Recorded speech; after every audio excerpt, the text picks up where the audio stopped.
as well as entrepreneurs from various countries and regions. They're going to give us some in-depth exchange of ideas and discussions on the topics of development of China and what they think of the Communist Party. 那么受到疫情的影响呢，今年我们的论坛是不能请到所有的嘉宾来到现场，将通过视讯的方式参与我们的交流。我们现在先有请5位在现场做主旨发言的嘉宾在台上就座，他们分别是澳大利亚墨尔本蒙纳士大学前教授、香港大学法学院客座教授高礼文。And due to the COVID pandemic, we are not able to have all the guests to be presented here today. Some of them will speak to us through videos, but 5 of them will be seated here and give us a live speech. And first of all, let's invite Mr. Richard Cullen, former professor of Monash University, Melbourne, and visiting professor of Faculty of Law, the University of Hong Kong. Welcome, Mr. Cullen.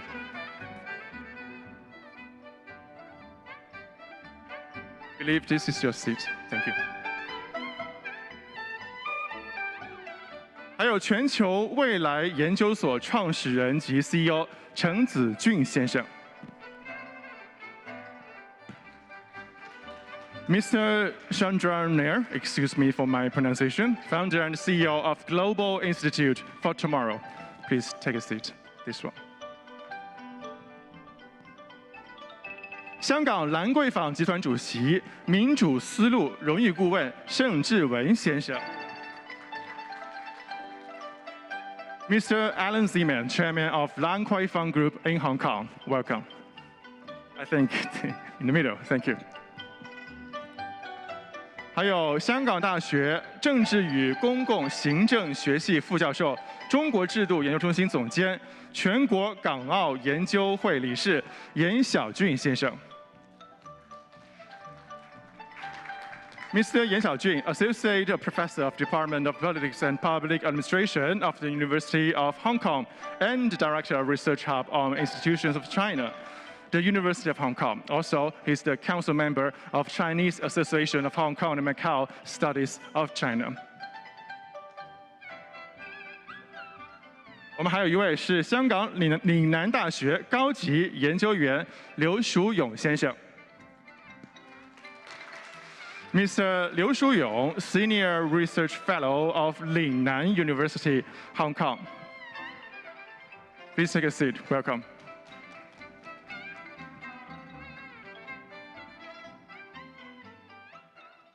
Excuse me, my mask. OK.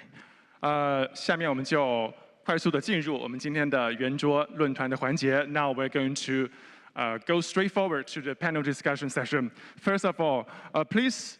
Let me introduce Mr. Richard Cullen, former professor of Monash University, Melbourne, Australia, and the visiting professor of Faculty of Law, the University of Hong Kong, to give a speech. 有请澳大利亚墨尔本蒙纳什大学前教授、香港大学法学院客座教授高礼文先生发言。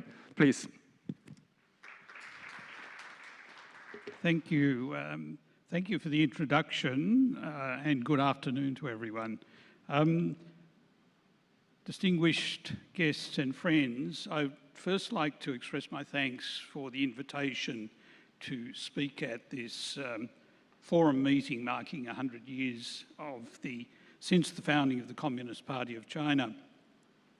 I'd also like to take this opportunity to express my deep gratitude to both Hong Kong and to China for the exceptional opportunities they've each offered me since I first came to work here almost 30 years ago.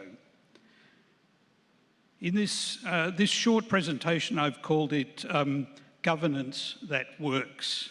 And my aim is to provide a brief overview of the journey to where modern China finds itself in 2021, the role of the CPC government in shaping that outcome, and the crucial importance of, to me, 2 aspects of that mode of governance: detailed, intelligent planning and distinctive rational problem solving, with a brief reflection at the end on how important these aspects are for us here in Hong Kong. Let's just look back briefly over the last 100 years. In 1921, the population in China was about 450 million. The population of the USA was about 110 million at the same time, so about 25% of the size. The GDP of the US 100 years ago, according to one OECD study, was over 600 billion US dollars using adjusted figures. The GDP of China at that time was about 250 billion US dollars. Per capita income of the US then was about 10 times what it was in China. Today, the population of China is still around 4 times larger than that of the US, and based on purchasing power parity figures, however, Nomura Holdings estimates that China's total GDP overtook that of America in 2017. According to the Centre for Economics and Business Research in the UK, China's economy is set to exceed the size of the US economy using straight GDP figures in 2028. These remarkable improvements in China's economic standing are even more striking when we consider a shorter time span. Let me explain a little bit why this is so. After the First World War and the Second World War, the US grew at a prodigious rate. Amongst all of the major belligerents in both cases, its home economy was left comparatively unscathed. China, meanwhile, endured over several decades both a terrible war in China arising from unprecedented Japanese aggression and a massively destructive civil war. After 1949, recovery remained slow. The Korean War began, and the possibility of the Civil War recommencing was real. China internally grappled with major tensions over primary economic and political policies. 2 extended periods of damaging turmoil were endured during the Great Leap Forward and the Cultural Revolution. Just over 40 years ago, however, with the commencement of the open door policy, as it's called, China reset its economic policies firmly and clearly. Let's now consider the position as it was around about 1980. World Bank and IMF figures confirm that in plain GDP terms, the US economy was by 1980 almost 14 times larger than that of China, based again, of course, on a population only 25% of that of China's population. So what we can see is that in less than 40 years, China's total economy overtook the US economy in 2017 using the PPP measure, and it may overtake the US economy based on raw GDP figures within 50 years, that is by 2028. These outstanding achievements are unprecedented in world history, most of all because as they've unfolded, China has lifted over 800 million people out of abject poverty.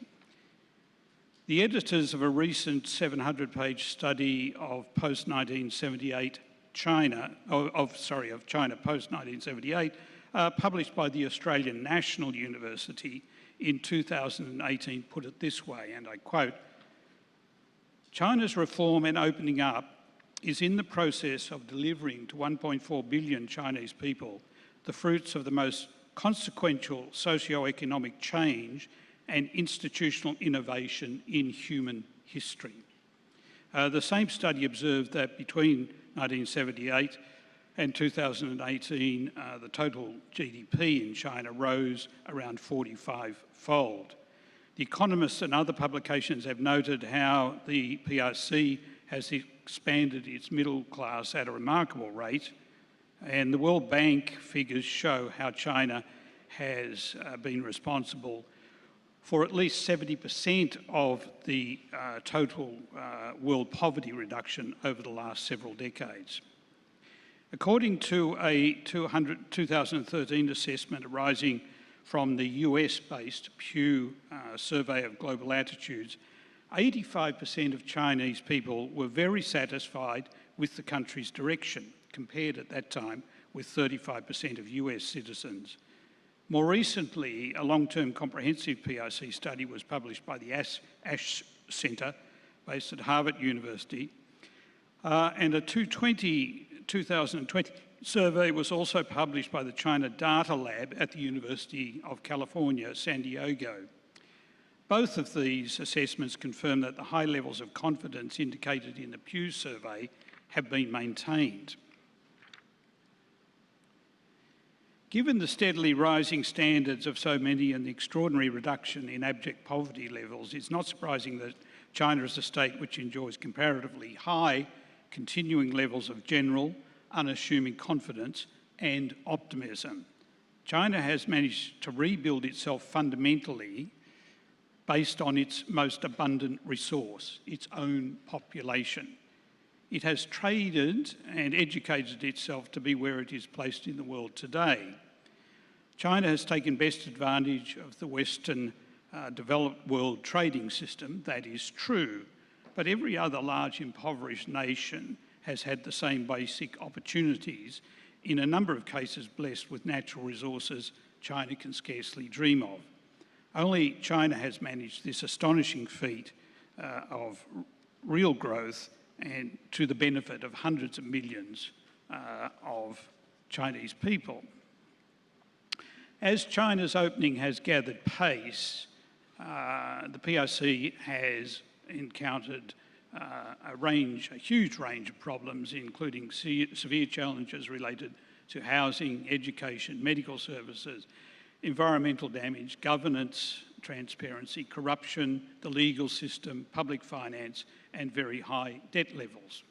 For example, extraordinary progress has been made in addressing such problems, but both old and new challenges in these areas persist within an economically transformed China, and today they are accompanied by rising public expectations and deep concerns about a large ageing population. All these achievements are the product of immense hard work encompassing all of China's huge population. However, they've required fundamentally effective methods of political, economic and social organisation on a scale never before seen in world history, as the ANU survey notes. A book published in 2018, Regions in an Area of Globalisation, looking at China, shows how using a robust regional case study analysis, how complex development plans are forged, applied, evaluated, adapted and applied again in China. Not a few Western commentators assume that successive 5-year plans and other such policy documents are largely ceremonial.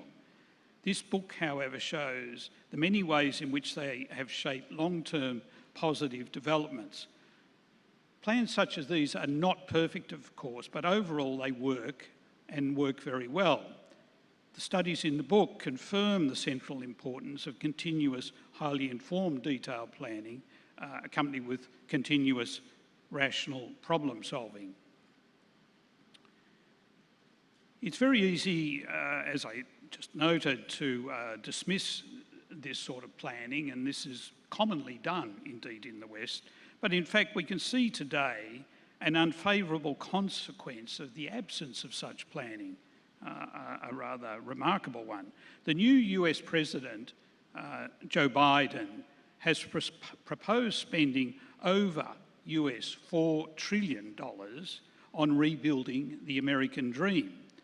This is on top of combined spending since 2020 of around another $4 trillion to help the US cope with its own manifest mishandling of the COVID pandemic over many, many months. In total, this is more than 1/3 of annual GDP in the US in extra spending. So far, it's all of it significantly unfunded. Even more striking is the remarkable absence of any long-term comprehensive planning designed to ensure effective coordinated spending of these huge sums. It seems that the overall plan, such as it is A, to identify certain pivotal problems, relying regularly on comparisons with China to indicate lagging US performance, and B, to shovel huge amounts of borrowed money at the problems. Let me conclude by briefly observing how vital this combination of long-term planning and rational problem solving has been for the HKSAR. The crucial long-term plan for Hong Kong, created by China, which has fundamentally shaped the contours of the British Joint Declaration, Sino-British Joint Declaration, and more importantly, the Basic Law, is of course the remarkable one country, two systems formulation. One country, two systems has on occasions been subject to extreme stress testing. In mid-2019, we experienced an exceptionally violent and destructive insurgency in Hong Kong. It spun off from a series of major protest marches and lasted for many months. The level of violence and destruction during the insurrection grew so intense that many in Hong Kong, myself included, what may become of the HKSAR. The central government in Beijing chose to watch and observe and ultimately deal with these grave threats to fundamental stability once basic order was re-established by relying on essentially legal means, the new national security law and recent electoral reforms, both of which have been applied within the one country, two systems framework. There's no question these are radical reforms to the broad Hong Kong legislative framework, but they are considered and measured reforms. They are above all designed to, one, ensure that an insurrection such as we experienced in 2019 cannot happen again. Two, to reform and recast the basic political foundations in Hong Kong to protect one country, two system. And three, to ensure that the HKSAR is well placed to make the very best of its future within China. What we've experienced in Hong Kong in response to the immense challenges generated in 2019 is the crucial application of rational, complex problem solving set within a primary overall plan, one country, two systems. That same experience also confirms the acute observation of the British philosopher John Gray, who argued almost 20 years ago, if you want to be free, you need first to be safe. Thank you. Thank you very much, Professor Cullen. I think you mentioned a very interesting thing, that a book about China was published in 2018. If it is published this year, I think lots of its conclusions or descriptions will be changed, because we haven't seen something like this before in, I don't know, in 100 years or 500 years. An unprecedented global pandemic hit the earth, and I think it changed a lot of people's perceptions about the world, about China. And I remember the New York Times has a headline that is very interesting. It says, the COVID-19 hasn't become China's Chernobyl, as many people would expect. It has become America's Waterloo, which is quite interesting. I mean, the pandemic is still going on right now, so it's very hard to see how far it will go and how much deeper its impact will be. And do you have any thoughts on that?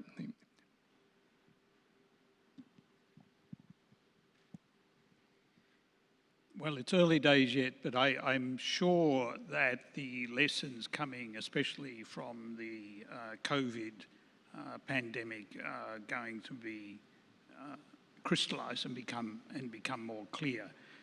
The way that China responded, notwithstanding controversies at the outset, but let's remember, China was the first mover. China was the first that had to deal with this problem. I suppose one way of thinking about this, to put it sort of into figures, is if China had reacted to COVID the way that America reacted to COVID, the death toll in China would be around about 2.5 million people. And it's not because they did a much better job. But there'll be a lot of argument about, about this, and that's good to see. Yes, it's an event that is still going on. Anyways, thank you very much, Professor Coulomb. And now may I have Mr. Pasquino, Senior Fellow of CNRS France and Professor of Department of Politics, New York University, the US, to express his view through video. Please. It was created 100 years ago in Shanghai in a house located in the French concession. And it is with the German Social Democratic Party, one of the oldest still existing political party in the entire world. In its long history, it underwent inevitably a number of transformations, shaping in a relevant way evolution and deep changes in the most populated nation in the world.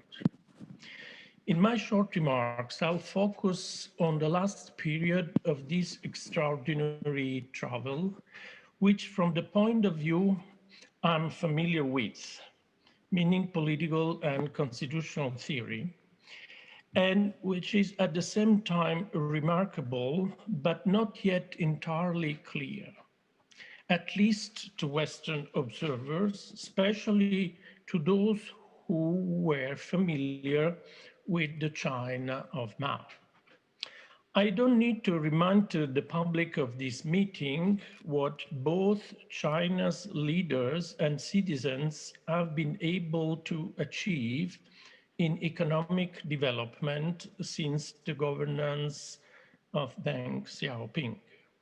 No doubt, as the great economic historian Alexander Gershengorn wrote many years ago, Deng's China once abandoned the Soviet economic model, was able to take advantage of its economic underdevelopment to realize a huge leap forward. The 700 and perhaps more million people who were rescued from poverty is definitely the greatest and astonishing achievement by the party in the last decades.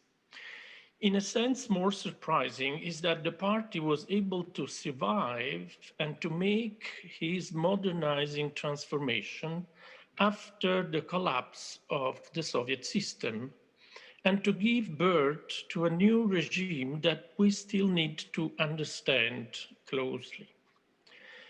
By we, I mean Western politicians and political scientists, as well as the Chinese themselves. It may be true in China too that it is too early to describe the specific nature of a political system which has no equivalent in the past and in the present. Nonetheless, I'll try to say what I understand and with which question I'm struggling in my effort to explain, at least to myself, the nature of contemporary Chinese political and constitutional order. A first point, the easiest one to grasp, is that the party was able to change largely its ideology and possibly its structure without denying or rejecting explicitly its past. The abrupt and radical abandonment and rejection of its political past after 1989 did not help at all Russia to improve either the regime or the life condition of its citizens. Then instead promoting a quite radical transformation of Chinese economy, often speaking with a big picture of Mao behind his shoulders. A remarkable example of Chinese old wisdom, which led me think of the English culture that invented modern parliamentarism, never abandoning its traditional monarchy. It just transformed monarchy in a dignified and ornamental piece of the system. Another important change that I personally experienced during my visit in China was the continuing transformation of the identity of the party from a political actor, the authority of which was rooted in the revolutionary ideology and political experience of Mao, into a meritocratic elite able to govern the country in the interest of the large majority of the citizens, and nobody can deny that. Here, I can touch upon this topic in meritocracy only in passing. Still, I want to spend a few words about these important but ambiguous and controversial questions. Meritocracy is definitely part of all of the great culture and civilization and of their ideal of a good government. The ancient Roman Republic, for instance, was proud of a mechanism crucial in selection of the individuals exercising public authority, a mechanism called in Latin cursus honorum.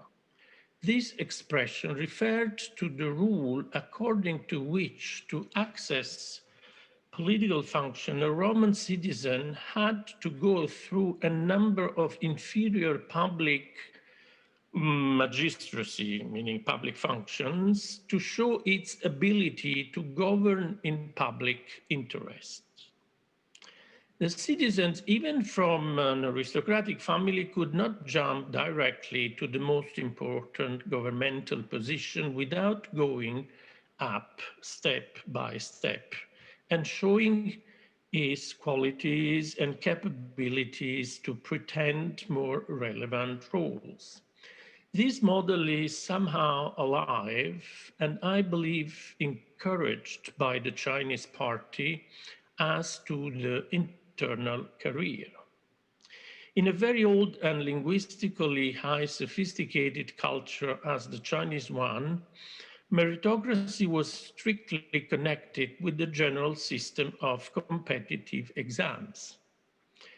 Consider, moreover, something a little less well known. When the representative government was introduced in the United States at the end of the 18th century, the mechanism of elections to select the member of public authority was chosen because the founding fathers believed, following the classical Aristotelian doctrine, that the elections were the best mechanism to choose an elite, meaning the member of the community more able to govern political community in common interests.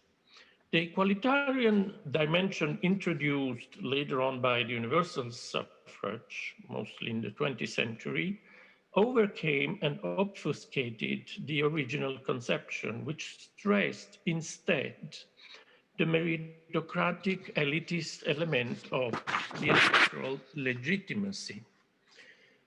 Unfortunately, in contemporary Western societies, elections seem to present nowadays some worrisome aspects. Contrary to what James Madison in America and Emmanuel Sieyès in France used to think, it may happen not only that the voters select someone like Angela Merkel, but also leaders like Berlusconi or Trump, whom not I, but the British magazine, The Economist, did not hesitate to qualify as not fit to govern. Meritocracy, I said, is a complex and somehow ambiguous concept, but in China, like in Europe and in the United States, no sensible person wishes to be governed by incompetent leader or able only, like some people are, of being re-elected to keep their power position. There is no doubt that both China and the West need competent government and governmental leaders. That the elections are the guarantee of such a good choice became, unfortunately, an uncertain outcome, at least in my generation. Thank you. Thank you very much, Mr. Pasquino. 下面有请全球未来研究所创始人和 CEO 陈子俊，马来西亚学者，他来发言。Next, may I invite Mr. Chandra Nail, founder and CEO of Global Institute for Tomorrow, please. Thank you. Thank you.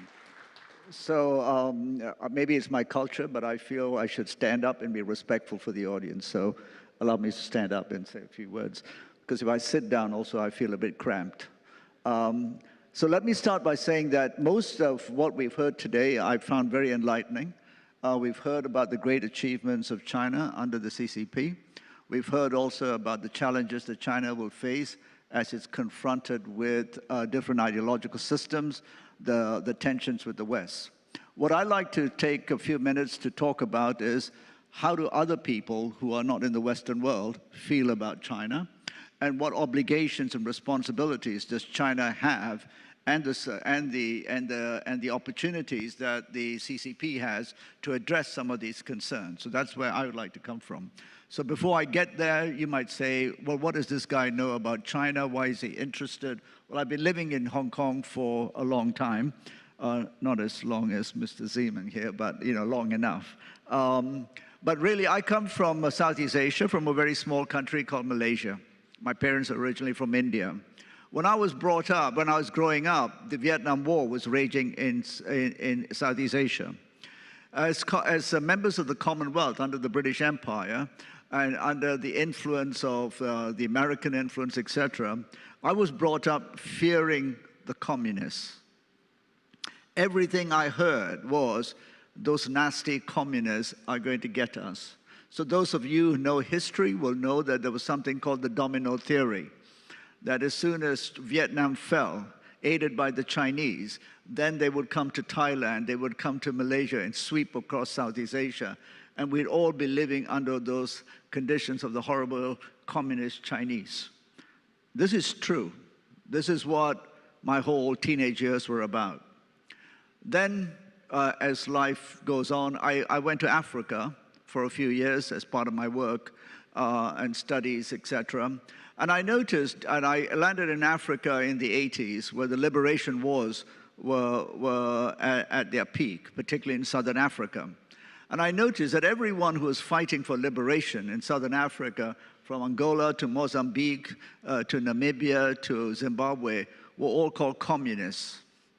And they were all supported apparently by nasty communists, Chinese, the Soviet Union, the Cubans.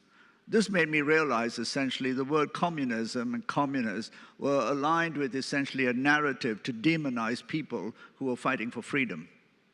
That anyone who was fighting for freedom against imperial powers were essentially called terrorists or communists. And in my own country, we had what was called a communist insurgency, which is essentially an insurgency led to essentially dismantle British colonial rule.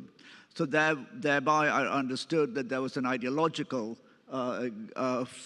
obsession by demonizing countries. And today we see how China is being demonized.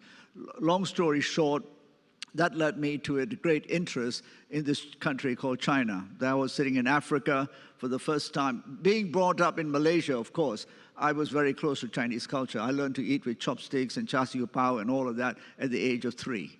So Chinese weren't alien. But to meet real Chinese people from the PRC, that was different. So I got to meet some of them, I got to study with some of them, and I began to understand different things, and I wanted to get to know a lot more. That brought me to Hong Kong, and then the rest is history. Over the last 25 years being in Hong Kong, I've had the privilege of having a front row seat to, I think, the greatest revolution in terms of economic and social change in the 20th and 21st century. The transformation of China and all the numbers we've heard about, the number of people, unprecedented in human history. I've also had the privilege of traveling widely across China, from Yunnan right through to Qinghai, right through to Gansu province, to Hebei, most parts of China. I've traveled on trains, railways, camels, etc. And I have some very close friends in China, both Han Chinese, but also, interestingly, from the minority groups, from the Muslim community, and also very close friends to the Tibetan communities. And I've begun to understand a lot more about what's going on in China in the last 10 years or so. So now I'd like to then talk about what does China have to do going forward. China is very big. And what I understood is that as China grows, the ideological media war that we're all witnessing every day, every time you turn on the news, etc., suggests that this war is not going to cease very quickly. So there is need for a campaign of a Chinese softer approach, which President Xi talked about only, I think, 2 weeks ago, called for a softer approach. I think amongst friends, I can say that I was speaking to someone very senior from a large Chinese tech company, you can guess, and she was saying to me, you know, we Chinese are not good at PR. I think we can say that among friends, right? So China needs better PR. And I think these are the areas where China needs to address the concerns of the smaller, because everyone's looking for China to fall and slip and be demonized. And in that regard, I think China has both the ability, for all the reasons we said the CCP acts by searching for the truth from the facts, the ability to get organized and mobilized, and the ability to serve the community and increasingly the global community.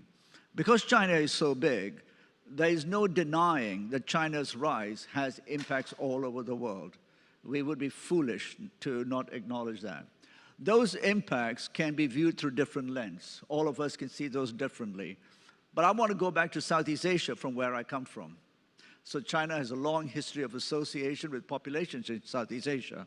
Many of us do not demonize China as it's demonized in other places because we understand.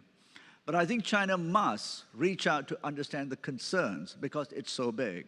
So we've heard most of the day people talk about what China needs to do inside, and it's done a fantastic job, unparalleled. Now the challenge is, what does China do to help the world both respect it, attain its position as a global leader, and ensure its detractors do not find ways to demonize it? And in that, I see three things that China needs to do in terms of both taking that responsibility, that obligation, but its ability to change. And in that, I think we are now entering the post-Western world. And China is leading that. The troubles we had in Hong Kong, I've written about this, I've said, Hong Kong became the orphan child of the birth of the post-Western world. And the post-Western world will be looking very differently as China expands. But none of us want to see China misbehave or behave in ways that large powers can. And I think China is very conscious of it. So here are three areas that I think China should really be very careful, seek good advice from its friends, and through the ability of the party to get organized, have a clear path. The first one is, as China rolls out the Belt and Road Initiative around the world, and we believe to help economic growth, not stifled by ideological beliefs that the World Bank, etc., used to impose, it needs to ensure that the development of the One Belt, One Road initiative is even and sustainable. What I mean by that is there's a lot of criticism in the world I inhabit in terms of development, economics, etc., that China is essentially pushing ahead unconcerned. A lot of this is, of course, exaggerated, as we all know, but China needs to be very careful. In that regard, on the sustainable front, China needs to look at the whole issue of coal-built power plants, etc., and particularly the nature of resource utilization in these countries. The accusation that those who detract from China will accuse it of is that it expands and it needs resources, it will extract from other places. China needs to be very careful, because then it'll be accused of being a new imperial power. And that too needs to be very carefully adjusted. So one is one road, one belt, very important, can alleviate poverty around the world, etc., but needs to be done very carefully because China is so big. And its agents of change outside need to be well informed about this threat. So that's one. The second one is, of course, I think China will play the leading role in terms of addressing the existential threat of climate change. There is no doubt about it. Of course, if you listen to the G7, etc., there's just criticism of China. But those of us, and I come from a science background and environmental background, the steps China has taken are extraordinary. China should lead the world, and hopefully in partnership with the US and Europe. And that will fundamentally change. But that's also linked to my first point about even development and sustainable development through one road, one belt. I don't think that's discussed enough, because that's a real threat if China doesn't follow through. And I think I'm very, very reassured when people keep saying the CCP listens. And if there's anyone who has access to the top leadership, please, this is very important. The third thing is how China essentially impacts resource utilization around the world. And so one area that will give you a great example, if any of you have not read it, go and read a foreign policy article last week around the Chinese fishing fleets around the world. It's hugely exaggerated in some parts in terms of what it accuses China of, but we can't run away from the fact that the Chinese fishing fleets are huge. They're the largest in the world. The fisheries resources of the world are threatened. Here again, I think China can lead with the CCP saying, at a policy level, we do not want to decimate the fisheries around the east coast of Africa, etc., being accused of a new form of colonization. And the Chinese government, I believe, can do this. But because it's so large, it has commercial interests or private interests going around the world, damaging the image of China. So I think fisheries is one area where China must take steps and lead its initiative. And there are already established forums like the Marine Stewardship Council, etc., that China can. But if you read that article, you will see how easy it is for China's interests, for resource needs, etc., can be completely used to make China look some sort of evil empire. So that's very important. And the last thing I want to say in finishing off is, China must lead the world through this very difficult time of the creation of a framework for a post-Western world.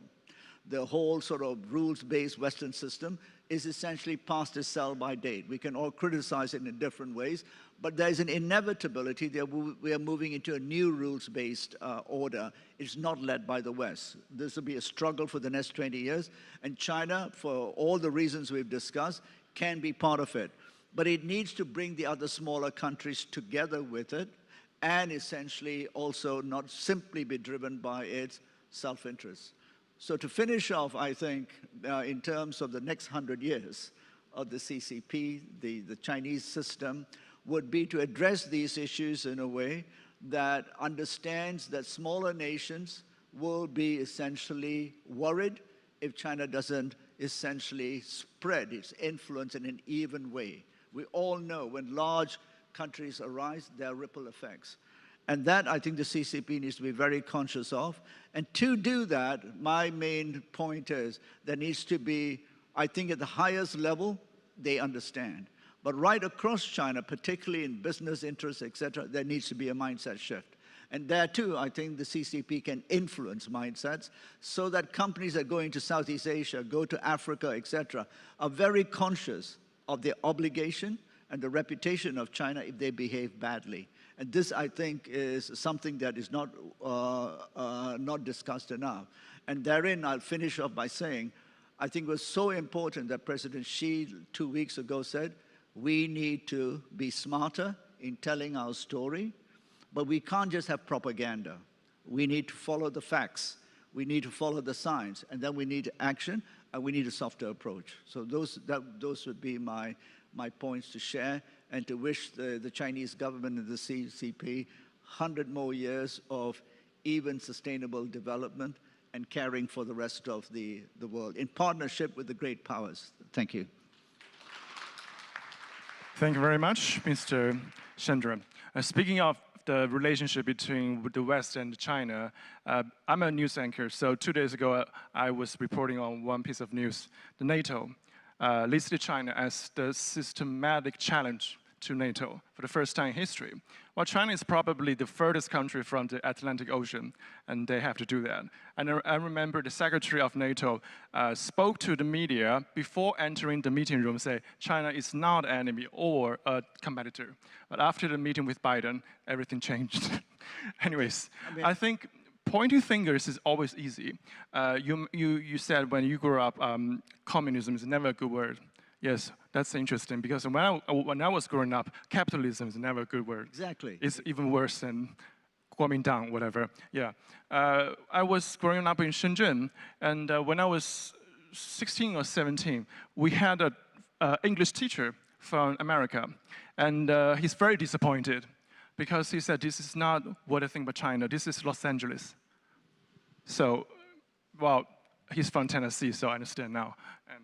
Anyways, I think the more we travel, the more we learn, the more we find about the misunderstandings between different people. Yeah, I mean, if I could just say, I think we need to understand why the G7 and all of them behave the way they do. The anxiety of, and I know it's cliched to talk about the Western Alliance, but for want of a better word, I'll call it the Western Alliance. I mean, the anxiety I understand.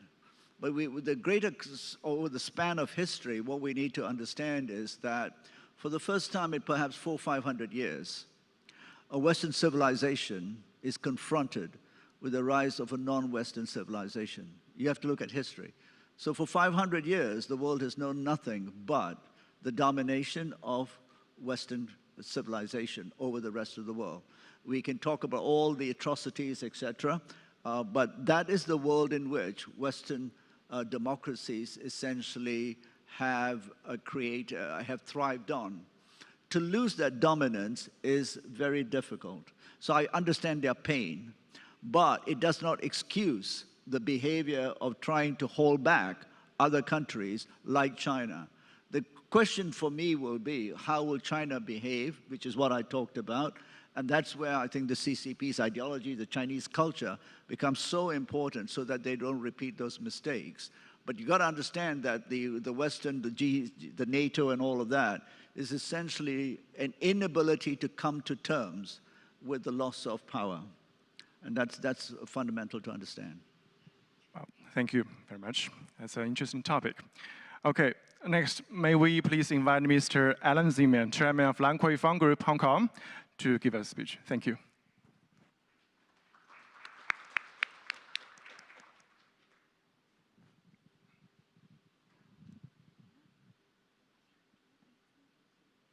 Okay. There's no sound. Working now? Yeah, now we're working. Okay, on live. Okay, it's been a very interesting morning for everyone, and starting the afternoon.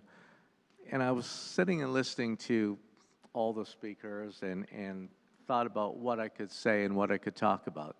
Basically, for myself, I've been in Hong Kong for 50 years. So I've seen the British under the British administration.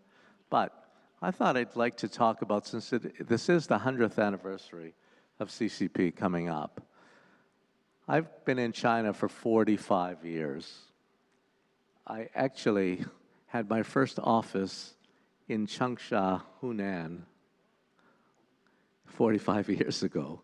And I remember one day, Zheng Qihua said to me, "Why did you choose Changsha of all places?" And I said to him, because I was a young man, I was at that time I had a trading company, supply chain management. We were exporting from different countries. And I looked at China, and that was the birthplace of Chairman Mao. And for a young man, I thought to myself, that's head office of China in those years. And so why not open up an office there? Well, if today's world is just so different. In those years, China was such a different place of what we know today. The life, things we take for granted today, was so different in those years. There was limited food to eat. We stayed in the hotel. We had an office in the hotel. And literally, the breakfast was from 5:30 in the morning till 6:30, and then the chef would go home. Lunchtime was 11:30 to 12:15, and then nothing. And we used to come down in the morning for breakfast, and if you were a little bit late, we had to go into the kitchen of the hotel to open up the refrigerator. There was no food. There was nothing there, basically. So you learned about the scarcity of the old way of China that was not so long ago, but it really, really opened my eyes to how China changed. And in the evening in the hotel, electricity was very bad, used to come on and off. So the electricity used to go off maybe sometimes at 4:30, 5 o'clock, 5 p.m., what to do. So we used to play ping pong by candlelight. And that was just a real experience that really taught me about the difficulty, the hardships that China experienced in those years. In order to get to Hunan from Hong Kong, there was two ways. Either the train, which was 14 hours overnight, sitting on the hard seats with the PLA.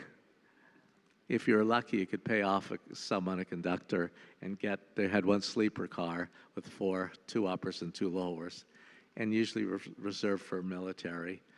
And used to smoke all night. If you got one, they used to smoke all night. So when you woke up, I had hair in those years, you'd wake up in the morning and your hair, your clothes, everything smelled of smoke. So it was very, very, very difficult. And the other way was the airplane. The airplane took 2 hours, Russian Ilyushin airplanes by propeller. No air conditioning. They used to give you a fan. The food was just a candy, no meals. They had a refrigerator in there. And it was just a totally different world. One time I came there, I was the last passenger on the airplane out of Guangzhou, and gave the stewardess my boarding pass, and she told me that your seat's taken, somebody's sitting here. And I played dumb Western face, Guaylo face. I don't understand. I didn't want to get off the plane because it was 14 hours on the train again. So all they did, she took necessity, the mother of invention. She took a small stool, put it in the center aisle, sit down there, no seat belt, nothing. Today, I would never, ever do anything like that, but when you're young, you do a lot of crazy things. But you improvise, you did things in China, and you start to learn the difficulty that people faced. And things that we take for granted today, in order to make a phone call out of Changsha at the time. Today we have a mobile phone. You just pick it up and you call your friend or you call wherever you want. We had to book a telephone call 2 days in advance.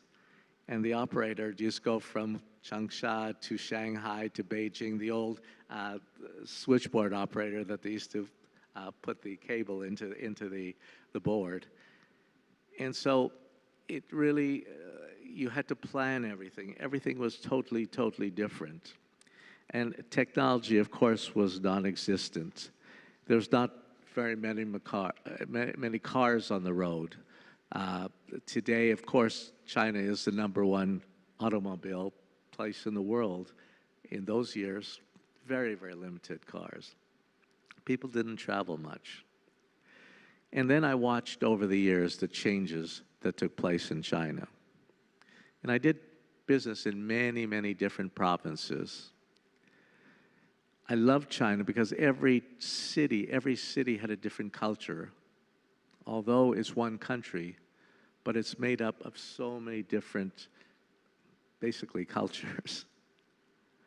And that's what made it so interesting. And I found just looking at each part of China was beautiful. It was like traveling on a train. You'd look at through the window, and even though it was fields, it looked like, in my mind, like a painting. Just beautiful, just untouched. But the only thing was doing business in those years in China was the bureaucracy. That can drive you mad. And also, in those years, the corruption was quite prevalent. I had offices in 36 countries around the world that I built. Hong Kong was my head office. So I had experience in dealing in many, many different countries. But in many of the developing countries in those years were quite corrupt because salaries were low and just people had to live. You learned what it was at that time. But I saw the changes that took place in China. All that changes. And suddenly in 1978, a short leader comes in to power, Deng Xiaoping.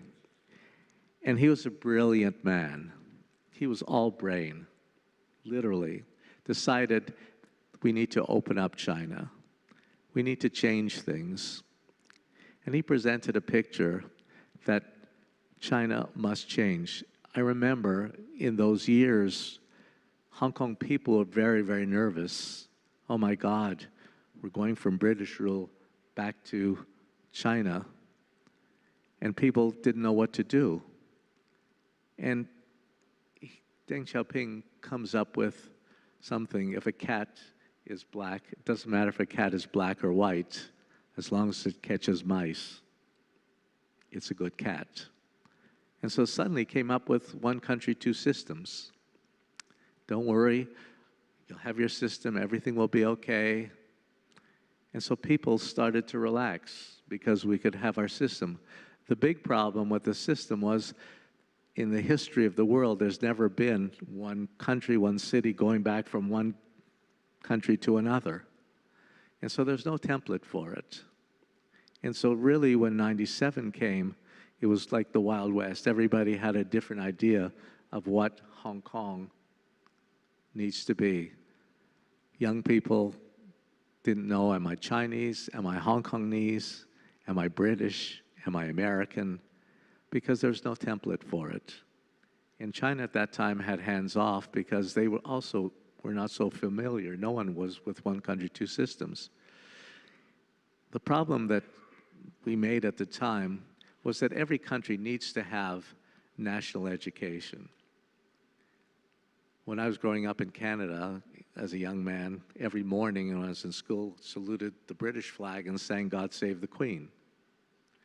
In US, you put your hand on your heart and you pledge allegiance to the flag. In China, of course, again, you grow up singing the national anthem. So everybody has an identity. In Hong Kong, unfortunately, we had no identity. Everything, one country, two systems. China had the idea that one country comes first. Hong Kong people had the idea that two systems comes first. Because I still say the majority of Hong Kong people have never been to China and have not seen the miracle, and not just Hong Kong people, but the rest of the world, the Western world. Very, very few people have been to China. And so they still remember the old days of communism. And that's been a huge problem that they haven't seen. And when Deng Xiaoping, I was there when Deng Xiaoping came to Shekau in Shenzhen, and it was all basically field farms. And he said, this is going to become a special economic zone. And I thought to myself, I don't know what he's talking about, but you know, how can Shenzhen be a special economic zone? Now, for those of you that have been to Shenzhen, it's unbelievable. It's one of the great cities in the world. It's the most dynamic city. It leads the world in technology. I believe it's further ahead than Silicon Valley. Silicon Valley was the start of it, but Shenzhen has moved way beyond it. And so this was all because of China's opening up. And so when I was at the same time, I was in Shanghai at the time when Zhu Rongji was in power in 1991. And I remember standing there, and he was looking across the river and saying Puxi.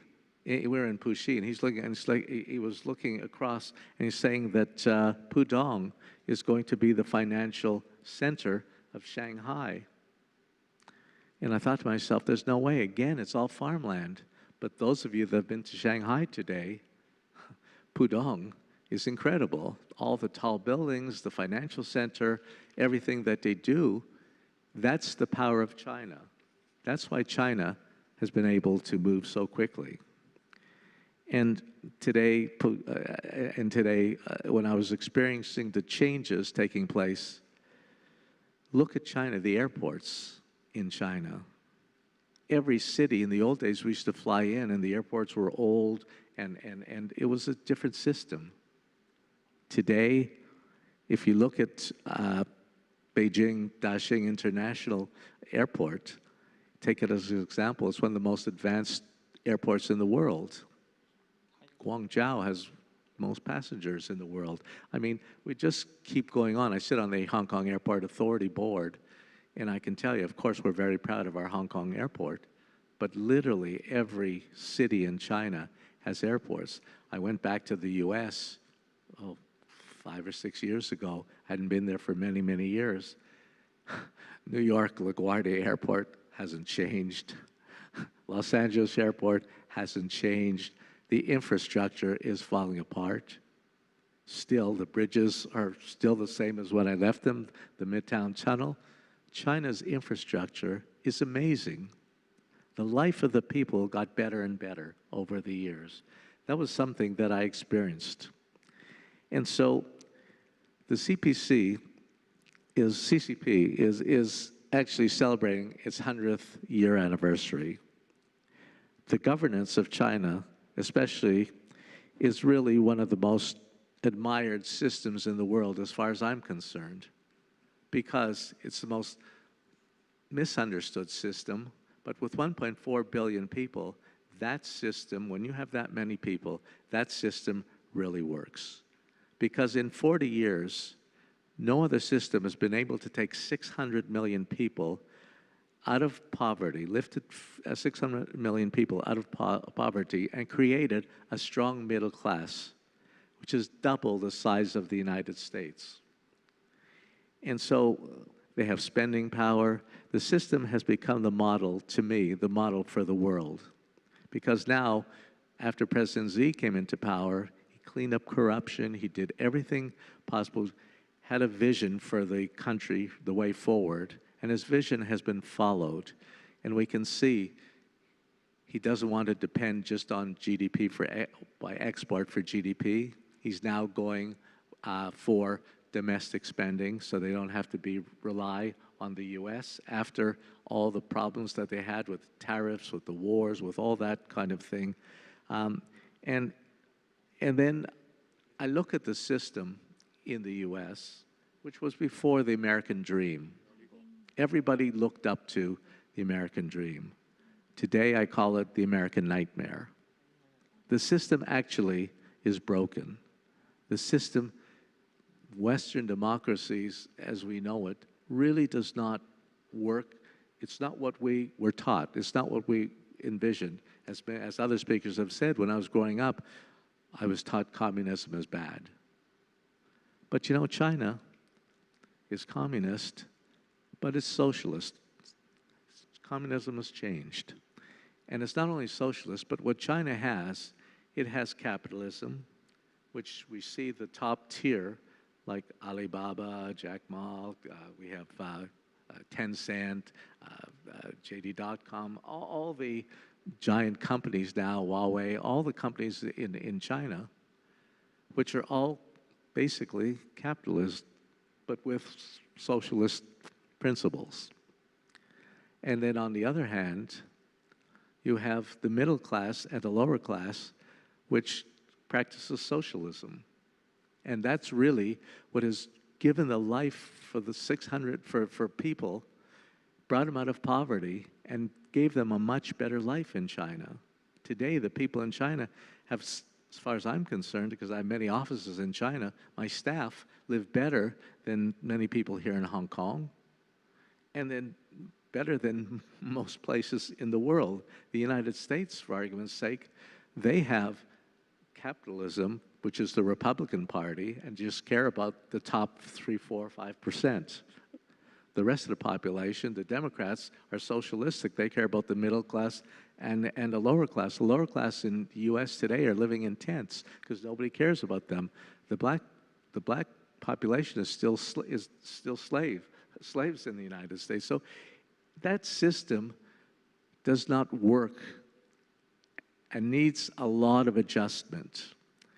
The problem that we face at the moment, of course, is the backlash of Western countries, as Chandran has said.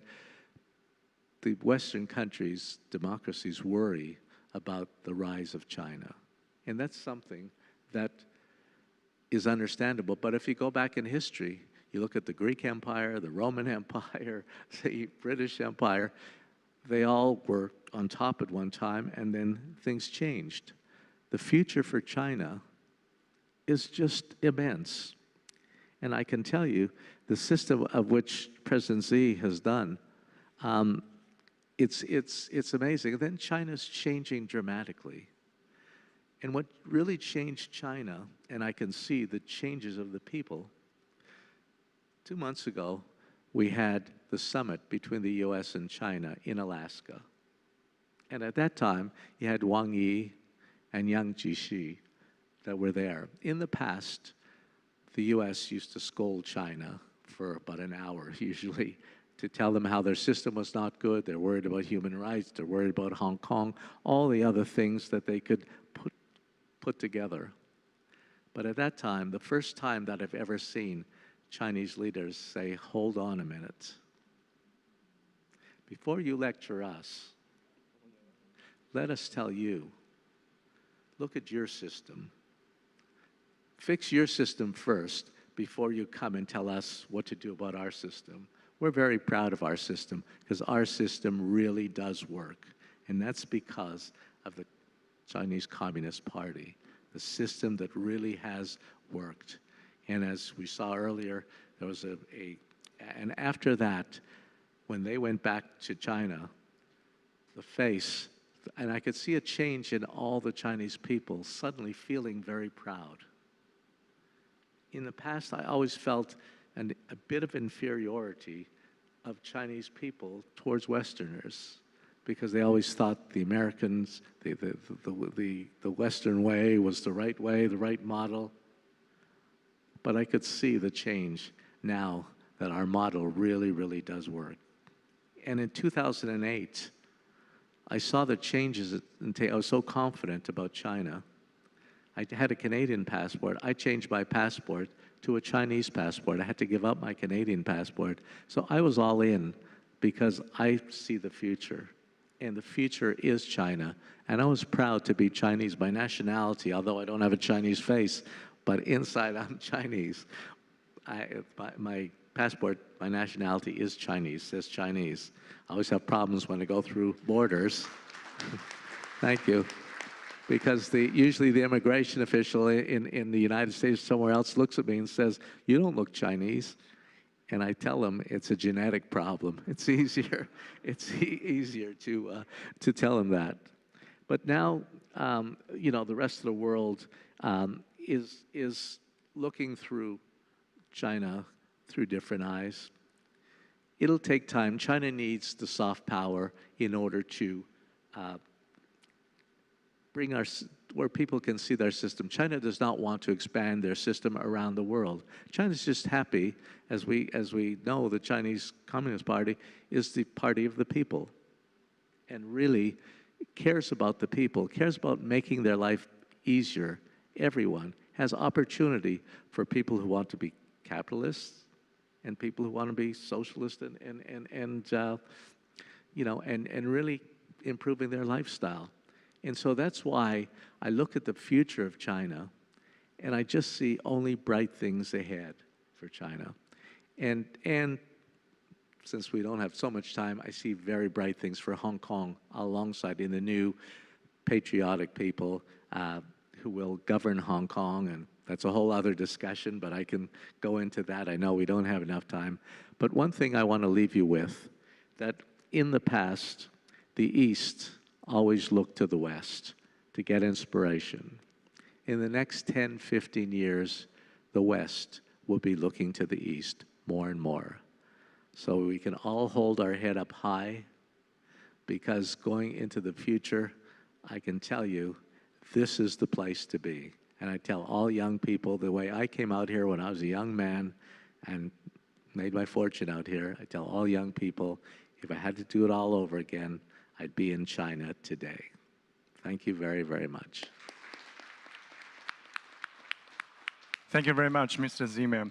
I remember President Xi Jinping during this year's the National Congress meetings. He was talking to some of the representatives. He said, nowadays, you young people go abroad, you really can see the world through a horizontal angle. Not like us. When we went abroad like 20 years ago, we feel we are so out of fashion. Like 我很土，我们很土. But nowadays the kids, they can choose to 平视这个世界, not looking down, not looking up. But all we want is just to look at the world on an equal, fair angle. I think that's quite moving, actually. It's very true. And I've always said, I have a slogan, travel makes you smart. The more you travel, the more you see other cultures and understand other countries, you come back home and you adapt some of the culture to your own culture, and it makes you stronger and stronger. And I've always known that. I always traveled as a young man because I had so many offices and understood the different cultures in different countries, and you can really appreciate what you have. And that's what one thing I hope everybody does, continue to travel. Thank you. Also, you spoke of soft power. Last week, also, there's a very big meeting promoting international communication skills from top to the levels to everyone needs to learn how to communicate with others more peacefully, I think. Anyways, we have limited time, so let's move on. Next, we're going to have a video speech, and please invite Mr. John Ross, former Director, Department of Economy and Business Policy in London, UK, to talk to us via video. Firstly, thank you very much for the honour to speak on the 100th anniversary of the founding of the CPC. I want to explain that that is not just polite words, it really is an honour. I'd like to start by the fact I don't know how many people here have actually been to the rooms in Shanghai where the CPC was founded. Well, I have actually. And it's really rather inspiring because you see how few people were there at the origins, only really a handful of people. Yet within 28 years, these people had led a party which had created a new state. And 70 years after that, China has been taken, as I will outline, from one of the poorest countries in the world to the brink of being a high-income economy by international standards. There is very few examples in history of how ideas of a small number of people could be translated in such a short period of time into such a huge organizational force with such consequences from the world. Okay. Obviously, people in China look at the question of the CPC fundamentally from a national viewpoint. And this is obviously correct because the great pledge which the CPC made to China was that it would lead to the national rejuvenation of China.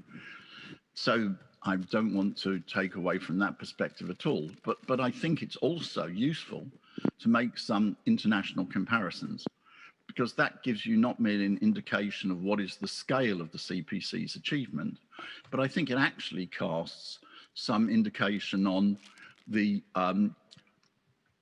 national viewpoint itself. If we go back and see it, the way that I would see it is the following. In 1949, the CPC made a promise to the Chinese people.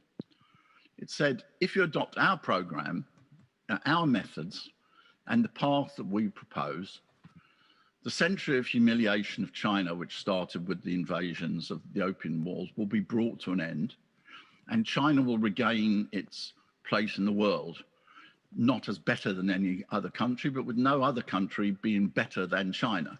This I take to be the meaning of the famous words of Mao Zedong in 1949, the Chinese people have stood up. And these were symbolized, not to say when with the founding of the People's Republic of China, Mao Zedong did not say, now we will have extremely fast economic growth, or now we will take revenge for all the crimes which have been committed against China during the last 100 years. This phrase, the Chinese people have stood up, meant exactly what it said. It meant that after a century in which China was subject to endless humiliations and incredible attacks, I mean, we should never forget that in the period between the First Opium War and the founding of the People's Republic of China, almost 100 million people died in China as a result either of direct effects of foreign intervention or indirect effects, civil wars, famines, and other things. This was an extraordinary suffering, anyway, that can be described of the Chinese people. And what the CPC said is, if you adopt our methods and our program that we propose for the Chinese people, this period will be brought to an end, and China and the Chinese people will regain their position as respected a nation as any other in the world. The only decisive conclusion that can be drawn after 100 years is that the CPC delivered exactly that promise.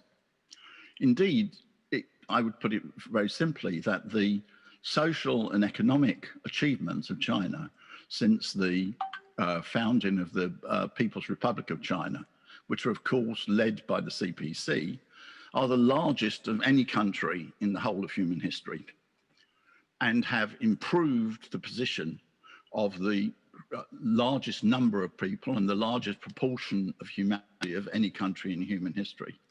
Those are very serious statements, and then this type of thing is not to be made as a rhetoric. So I'm going to really try to prove this, okay? Firstly, in the situation in 1949, foreign armies had trampled across China for a century. I did recently a program, one of these year review programs, and looking ahead, in which I said, for young people in China, sometimes don't realize how lucky they are, because foreign intervention and foreign threats for their grandparents, this was not a theory, was not a potential. For 100 years, foreign armies had trampled upon China, starting with the British, then with whole sorts of international international groupings, then with Japan, and this had been brought a stop to. Now, actually, I was very pleased to see that the young people of China did understand what an enormous achievement this was, because I said this had been brought to an end. And these words actually received more applause than anything else which I'd said, which I'd not quite expected. But they did understand what a gigantic achievement had been created by the CPC. Okay, so what I want to look at is look at some of the international comparisons that could be made on this. The first is China has achieved this economic and social step forward for by far the biggest proportion of humanity in human history. In 1949, China was almost the poorest country in the world. If you take the study by Angus Maddison, who's the world's leading expert on long-term economic growth and per capita GDP, he finds in 1949 there are only 10 countries in the world which were poorer in per capita GDP than China. If we go forward now, 71 years, and then you took at it from the point of view of today, that is within a single lifetime, in just over 70 years, in a single lifetime, China has gone from almost the poorest country in the world to being, by international standards, on the brink of being a high-income economy. By China's domestic criteria, China has already achieved what it calls moderate prosperity. But it's probably simpler from the point of view of making international comparisons to take the World Bank's definition of a high-income economy. If you look at that, China will become a high-income economy by World Bank standards in either 2022 or 2023. But look at the scale of transformation that this means for humanity. At the present time, only 16% of the world's population lives in high-income economies. But China by itself is almost 18% of the world's population. So China becoming a high-income economy means that the number of people living in the high-income economies in the world will more than double. And this is not just a question of abstract questions of per capita GDP. We know that the economic development, it determines life expectancy, it determines the availability of education, it determines the availability of health, the availability of culture, and numerous other criteria for human well-being. So China will, in only 70 years, have gone from almost the poorest country in the world to doubling the number of people who are living in high-income economies. There is no other country in history which has ever achieved this. I could make you a few international comparisons. The first country which ever underwent rapid economic development was my own country, Britain, with the Industrial Revolution. At that time, Britain was slightly over 2% of the world's population. If we go forward to the next very major country to experience rapid economic growth, it was the United States after its Civil War. The United States at that time was slightly more than 3% of the world's population. If we go forward to what up until now has been the fastest and biggest example of rapid economic development, it was actually the Soviet Union after 1929, which was about 8% of the world's population. But China, when it began to undergo rapid economic growth in 1978, was 22% of the world's population, almost 3 times as much of humanity as any other country which had ever undergone rapid economic growth. This is literally an achievement without parallel in human history. Okay. What does that mean also from the point of view of the Chinese people? Well, economists know that the best overall indicator of social and economic conditions is average life expectancy, because average life expectancy takes all the good things, that is getting rid of poverty, good consumption, good education, good healthcare, good environmental conditions. It takes away all the negative ones, subtracts from the number all the negative ones, that is poverty, poor healthcare, poor environmental conditions, poor education, etc. And it gives you a single number, which is average life expectancy. Now, China, even before the 1978 economic reforms, underwent probably the greatest social miracle, except it wasn't a miracle, it was a policy, in human history. People sometimes want to present, why does Mao Zedong have such authority in China? Well, leave aside the question of national reunification and stopping national oppression. Average life expectancy in China increased by 31 years during the period between 1949 and 1976, the death of Mao Zedong. Xi Jinping, this is a gigantic human miracle, and you can understand if somebody leads you to live 31 years longer than at the beginning of the process, you're likely to feel really rather well disposed towards them. And I think, therefore, it's very important what Xi Jinping has said, that, of course, the 2 periods of China's economic development after 1949, which were taken from the first being from 1949 and the establishment of the People's Republic, through to 1978 and the reform and opening up. And then from 1978 to present day, these are different from many points of view. They're different in method, they're different in policies. The CPC showed great adaptability. But both were gigantic periods of progress of the Chinese people. The first, as I said, was what I would describe as a social miracle. Average economic growth was satisfactory by most normal standards, but it was not super high.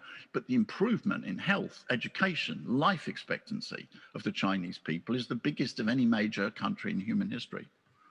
And then, of course, in 1978, began what is the most rapid economic growth of any country in the whole of human history. From 1978 to the present day, the average growth of China has been 9.2%. No other country in human history has ever achieved such rapid economic development over such a long period of time. And this is not merely abstract, again, per capita GDP. It's not the, just concrete and steel. It's the fact that what this means is, for example, the average consumption of Chinese household consumption has increased by 1,800% since 1978. That is increased by 18 times. The next major country in the world after China is 900% in that period. That means that the average consumption, the average household daily meeting of needs of the Chinese average people has increased by 18 times in that period of time. If you look at poverty, China has very proudly, correctly announced in 2020 the elimination of absolute poverty in China. But again, I think it's useful to make an international comparison because the World Bank lays down an international standard for comparison of escape from absolute poverty. By that criteria, since 1978, China has lifted 853 million people out of poverty. That is 3 out of every 4 people in the world who were lifted from poverty. For every 4 people who were lifted from poverty in this period in the world, 3 of them were Chinese. This fact alone is enough to establish that China has made the greatest contribution to the development of human rights in the real meaning of that word of any country. And obviously, this was with the leadership of the CPC. Finally, some people tried to pretend, having all the data showing how incredible China's economic and social development is, they tried to invent things such, claim that social conditions are very bad. Well, we can judge this very simple again, because life expectancy is the most sensitive indicator of a country's overall social being. We know that per capita GDP is the single biggest contributor to this. Statistically, 73% of life expectancy is predicted by per capita GDP. But that still means that there are 27%, which is not accounted for by per capita GDP. And this is the effect of such things as the environmental situation, the health situation, the education situation, etc. So therefore, if you compare what you would expect a country's life expectancy to be, you'll find that for some countries it's lower than you would expect from per capita GDP. And in some countries it's higher than you would expect from per capita GDP. This is showing you that the overall social conditions are either better or worse than you would expect from the economy. For example, in the United States, you live 2 years less than you would expect from its per capita GDP. This is showing you the negative effect of various social conditions in the United States. In China, you live almost 3 years longer than you would expect from its level of per capita GDP. So again, this is showing you that the environmental conditions, the educational conditions, the social conditions are even better than the economic ones. Now, I don't mean by this, of course, to pretend there are no problems. China's achievements are so huge, there is no need to prettify them or exaggerate them or anything like that. They just have to be accurately stated. China still has to overcome certain of the problems which were created even by its very rapid economic development. If we go back 5 years, I know when I was living in Beijing that there were significant problems with air pollution, for example. These have got a lot better. China is now developing its own policies from the point of view of climate change. But nevertheless, what this data is showing you is that the environmental, educational, social conditions of the Chinese people are even better than what would be expected by the development of the economy. What led this? There's a simple explanation. It was, of course, the development of the CPC. All these statistical data are the way of showing that the CPC delivered the promise that it made to the Chinese people. That is, the Chinese people in 1949 decided to place their trust in the CPC and its methods and policies.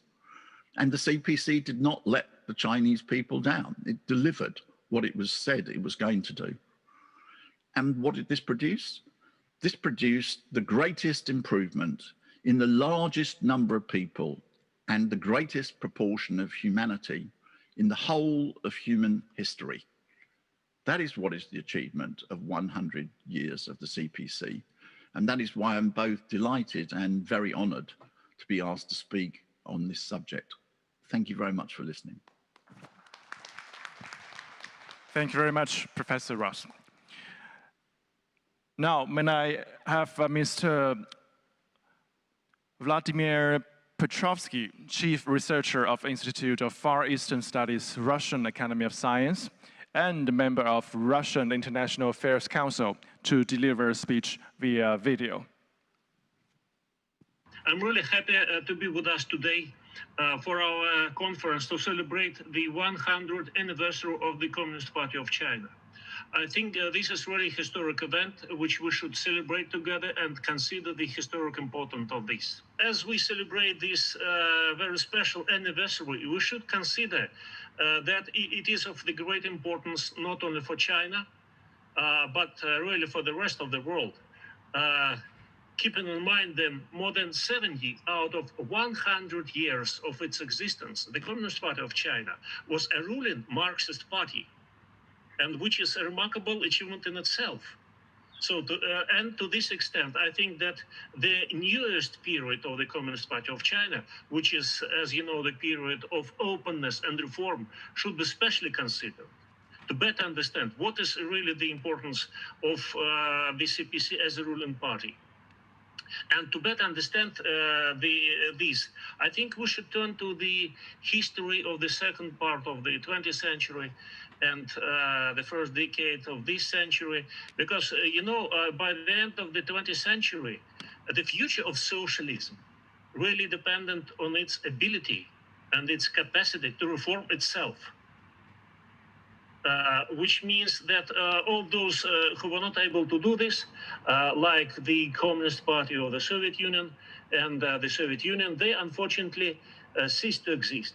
But those who were able and capable to do this, like the Communist Party of China, they now are the winners. And now they show the example to the rest of the world, especially to the Marxist and left-wing forces. And I would like to spend a few words just to try to compare the Russian, or better to say Soviet and Chinese experience to this extent.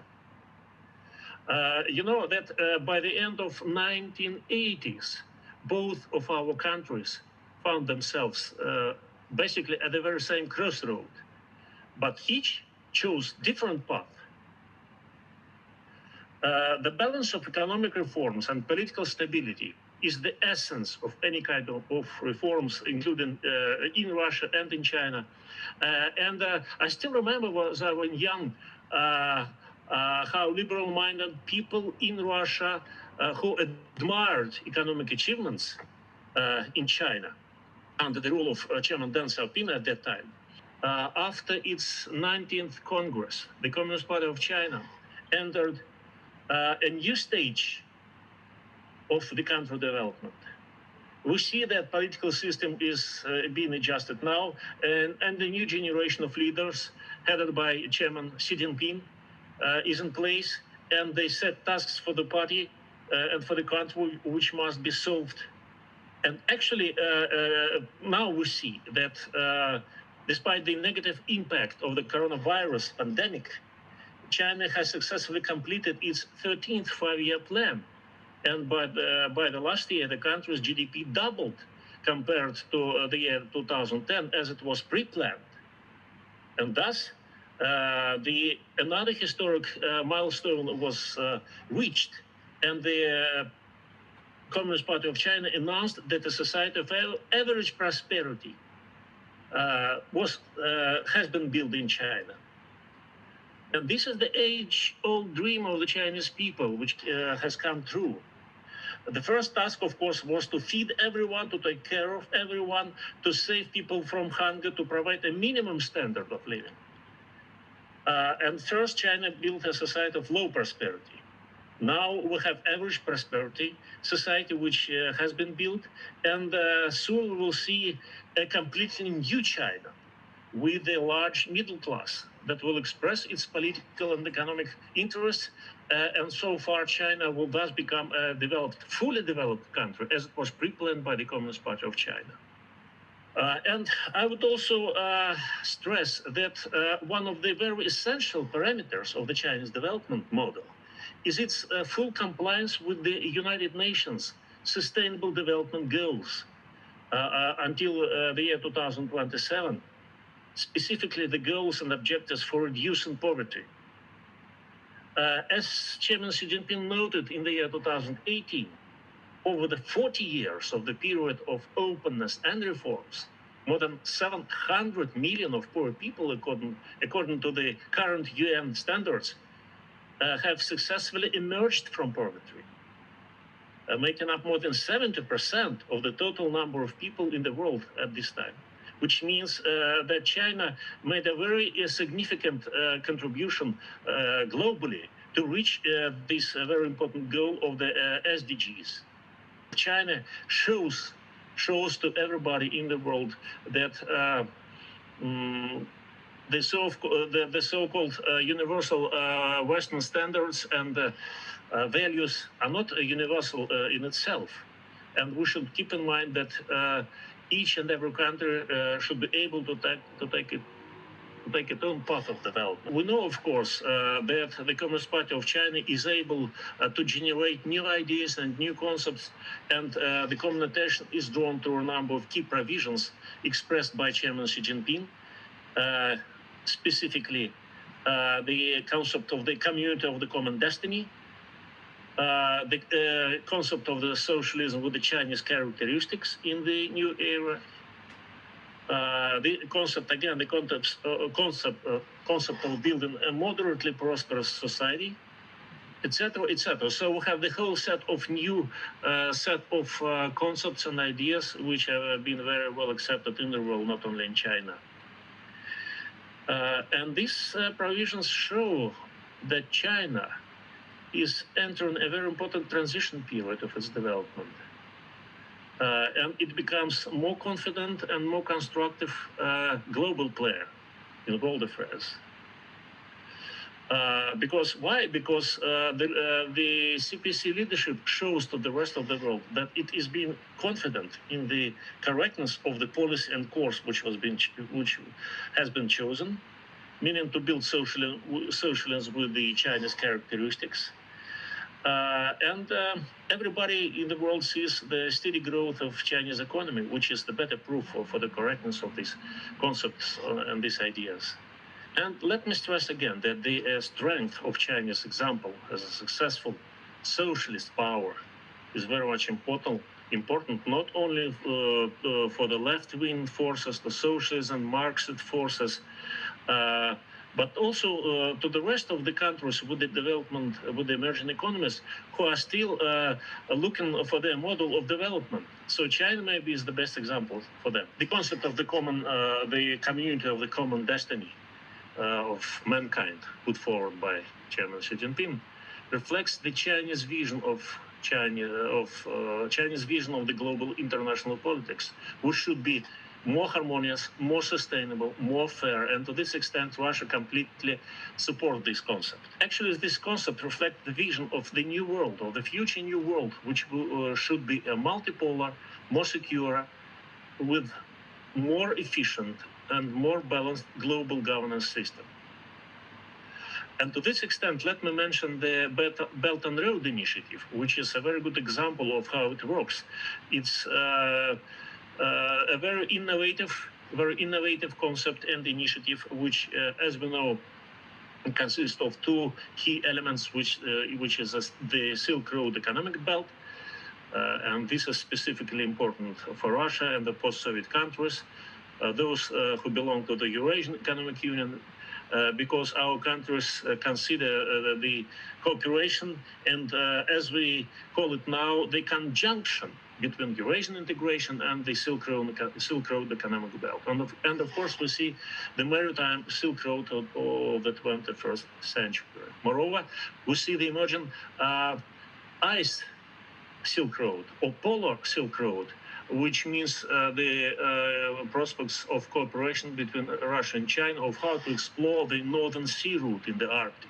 This Belt and Road Initiative can be presented as a kind of a global public good, as a platform of multilateral cooperation, corresponding to international rules, first of all, and then corresponding to the needs of national developments of those countries who wish to join.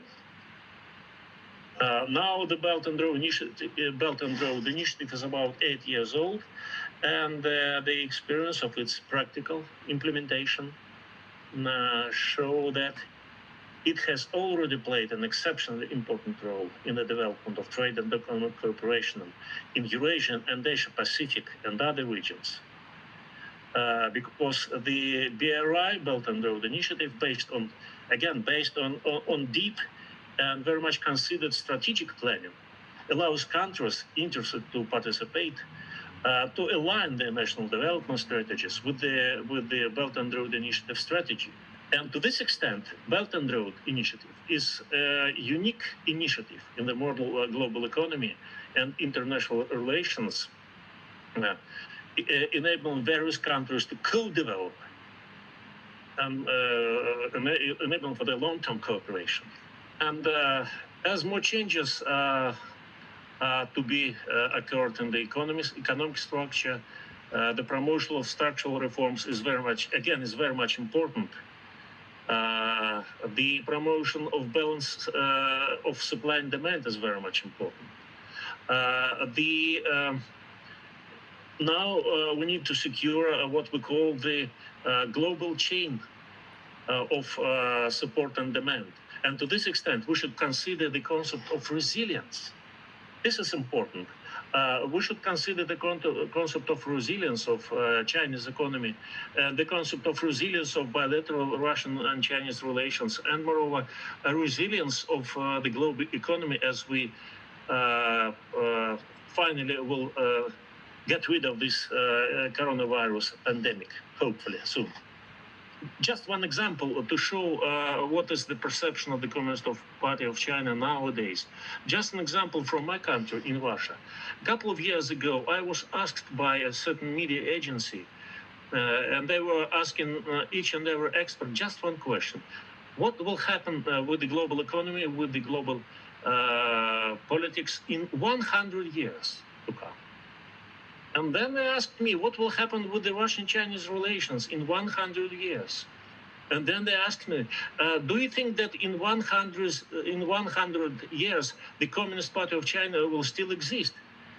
And my answer was definitely yes. Why? Because the performance of the Communist Party of China is good. It doesn't make mistakes. And the performance is especially good in terms of the concept of good governance, which is a much more wider concept than ideology only or economy only. That means that the Communist Party of China perceives itself as a kind of a servant for people. And the idea is to better serve people's needs and in politics and economy and social life. And as soon as the Communist Party of China, as a leading power, is being able to serve these needs, it will stay in power forever. Thank you very much, Mr. Petrovsky. 好，下面我们有请香港大学政治与公共行政学系副教授、中国制度研。And next, we'd like to invite Associate Professor, Department of Political and Public Administration. Associate Professor.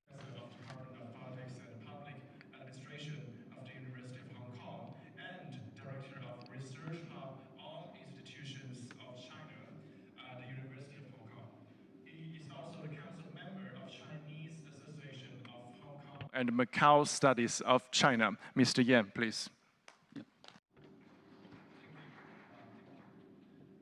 First of all, I would like to thank the organizers. 在这儿呢，我也要感谢 today. It was a privilege to learn from the insight of my panelists here. This year marks the centennial celebration of the founding of the Chinese Communist Party. I agree and echo my panelists that this is a very important occasion and also a very important event. I think to reflect on the 100 years of the Chinese Communist Party, we need to probably first of all understand the experiences of China as a nation state in the past century. What did China experience in the past 100 years, especially since the founding of the People's Republic of China in 1949? I think there are at least three major transformations. First, in the past 100 years, China has transformed itself from the poorest country in the world to the second largest economy. When the Chinese Communist Party held its founding Congress in 1921, China was probably one of the poorest countries of the whole world and was torn apart by foreign and domestic wars. But today, China is a leader of the global economy. But more importantly, I think the living standard of the Chinese people has risen to a new level. In 1949, and probably even in 1978, only a few people in China had private cars. But today, when we sit in a traffic jam in Beijing, we complain that there are just too many private cars in big cities of China. Secondly, I think China has also experienced a transformation under the leadership of the Chinese Communist Party from a Soviet-style centrally planned economy to a socialist market economy, which is also a very successful historical event. The third transformation, I think, is China's transformation from a traditional society to a modern society. And this is an ongoing process. There have been other important transformations as well. For example, internationally, China has transformed from a once marginalized member of the global community and also a victim of Western colonialism and invasion to an increasingly important power on the international stage. So in my view, when we discuss transformation, we are reminded of the many kinds of transformation that took place in the past 100 years. And especially over the past 70 years under the leadership of the Chinese Communist Party, and also in the newly found People's Republic in the Chinese history. My point here is that when we are reflecting on the broad transformation of China, we need to see this as an ongoing process, and also a process of trial and error. In a book I published in China in 2016, 5 years ago, I raised two concepts. The first one is the second miracle, 第二个奇迹, and the second concept is the learning regime, 学习型政权. I would leave the second miracle to later today. I think the learning regime is something that's very important when we are reflect on the past 100 years of the Chinese Communist Party. If we call the Chinese regime as a learning regime, 学习型政权, then probably we can also call the Chinese Communist Party a learning party, 学习型政党.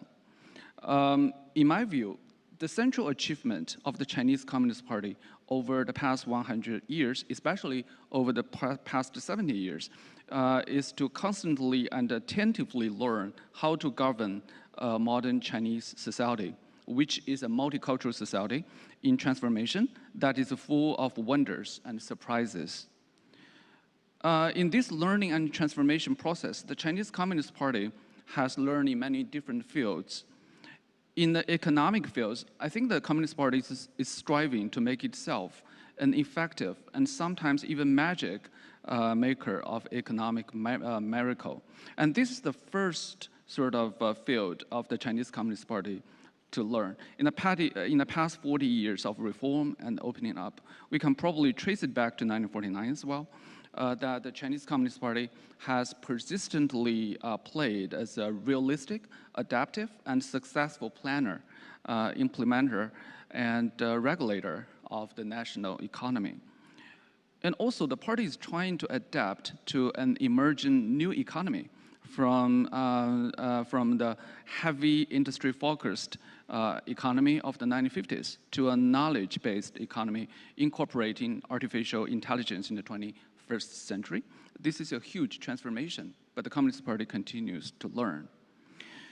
And also, as my colleague, Professor Zheng Yongnian mentioned in the morning, that the Communist Party also recognizes the increasingly modernized and diversified social interests, cultures, and minorities in society.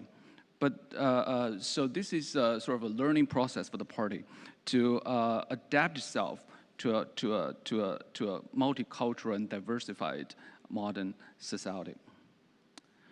And the last part of my presentation today probably is about why and what are the results of this learning process. In my view, probably this is something that my panelists have not mentioned this afternoon, is that I think the most important contribution of the Chinese Communist Party to China's development is the contribution of a national philosophy. And this national philosophy is the result of the Chinese Communist Party's learning in the past 100 years. I think there are at least 4 elements of this basic national philosophy that has contributed to China's success. I think the most important element of learning result and also the element of the national philosophy is a belief in that lagging behind leaves one vulnerable to attacks. 落后就要挨打. This is a long-held belief of the Chinese Communist Party since its founding in 1921, which came mostly from the party's learning of modern Chinese history. The belief in the causal chains between economic strength and the capacity for national self-defense lead to the Communist Party's unbreakable determination in economic development. And because only by building a very strong economy can China avoid a future invasion by a foreign enemy or the prospect of again falling prey to Western colonialism. This is a conceptual pillar of the China's economic and political success in the past 70 years. I think the second element of China's national philosophy, which is contributed by the Chinese Communist Party, comes from its learning about 150 years of Chinese modern political history, during which a modern state is gradually being constructed. And before the founding of the PRC, the People's Republic of China, China was in a state of disunity, or in Chinese we call 一盘散沙. Without a strong central government, without a unified political leadership and a capable governing apparatus, China can only achieve chaos and civil society, inviting foreign interference and invasion. So the Communist Party I think the contribution is to tell the Chinese people that a strong central government, a strong nation, and a central leadership is so important. Especially when we reflect on our achievements since 2012, the 18th Party Congress, National Party Congress, we can see that in these past 9 years, we have achieved a lot of achievements that we were unable to achieve in the past, and we solved many important issues that were unable to be solved in the past. And these took place under the leadership of President Xi Jinping. So we can see that a strong central leadership is so important for China's development. This is I think this is a very important element of the China's national philosophy, that a strong central leadership is so important. And the third element is, of course, as many of my panelists just mentioned, the peaceful rise, 和平崛起. Since its founding in the late 1940s, the PRC has become more inward-looking and willing to develop itself to domestic issues. Neither the party nor the state has been very interested in being a global policeman, just like the United States is trying to be, or a leader of the international communism movement. So peaceful development is something that is within the party's official rationality. The party insists once the Chinese state has done a good job of managing its own politics, economy, and society, and keeps the vast country stable, it has already made a very important contribution to global development and governance. So I think this is a very important element of the Chinese national philosophy as well. Last but not least, I think very important, or one of the most important contribution of the Chinese Communist Party to China's national philosophy is old Chinese saying, 实事求是, seeking truth from facts, which constitutes the basic philosophical ground of the Communist Party's entire ideological superstructure. This is a very pragmatic approach and certainly a very realistic operational principle of a ruling political party. Like a person, the party at 100 has passed the time of rebellious youth and revolutionary hysteria and has become more rational, cool-minded, and has stopped being overly ideological. The Communist Party considers the basic discursive line, the basic philosophical line seeking truth from facts as the secret of its success over the past 100 years. And I think we have to agree. I will stop here. Thank you very much. Thank you very much, Mr. Yan. Our time is limited, so we're going to fast forward to the next one. Now please invite Mr. Robert Griffiths, General Secretary of the Communist Party of Britain, to share his insights through video. And I must say, from the day I joined in 1983, I have never regretted it for a moment. You know, the cause of communism, the liberation of humanity, as Bertolt Brecht put it in one of his famous poems, the liberation of humanity is the finest cause in the world. And it's one that I've sought to dedicate my life. And therefore, you know, I'm also aware through that time of how many communists around the world have dedicated their lives to the cause of socialism and communism, and how many indeed have given their lives in the cause of socialism and communism. I have learned very much more in recent years about the tremendous courage and perseverance and sacrifices of the communists of China. And therefore, in this centenary year of the CPC, and on behalf of all of our members in Britain, I salute the Communist Party of China. I salute its membership, I salute its leadership, and I look forward not only to further great advances within China for the Chinese people under their Communist Party leadership. I look forward to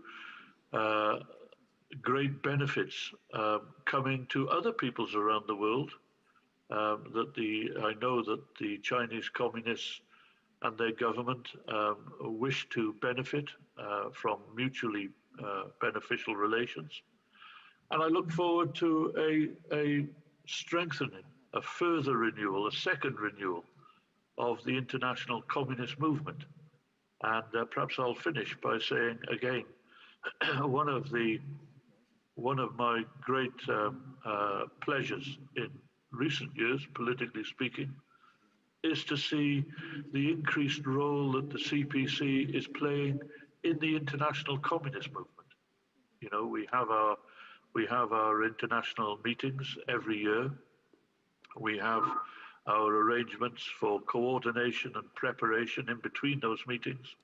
And I think the way in which the Communist Party of China has come more to the fore, played a much bigger role in the proceedings of the meetings and in the organization and the preparation in between those meetings, and has stepped up its links and its relations with communist parties across the world, big and small. Even small parties such as ours are treated with absolute respect on the basis of equality and so on. I think the CPC is becoming a model as to how communist parties should conduct themselves in the wider international communist movement.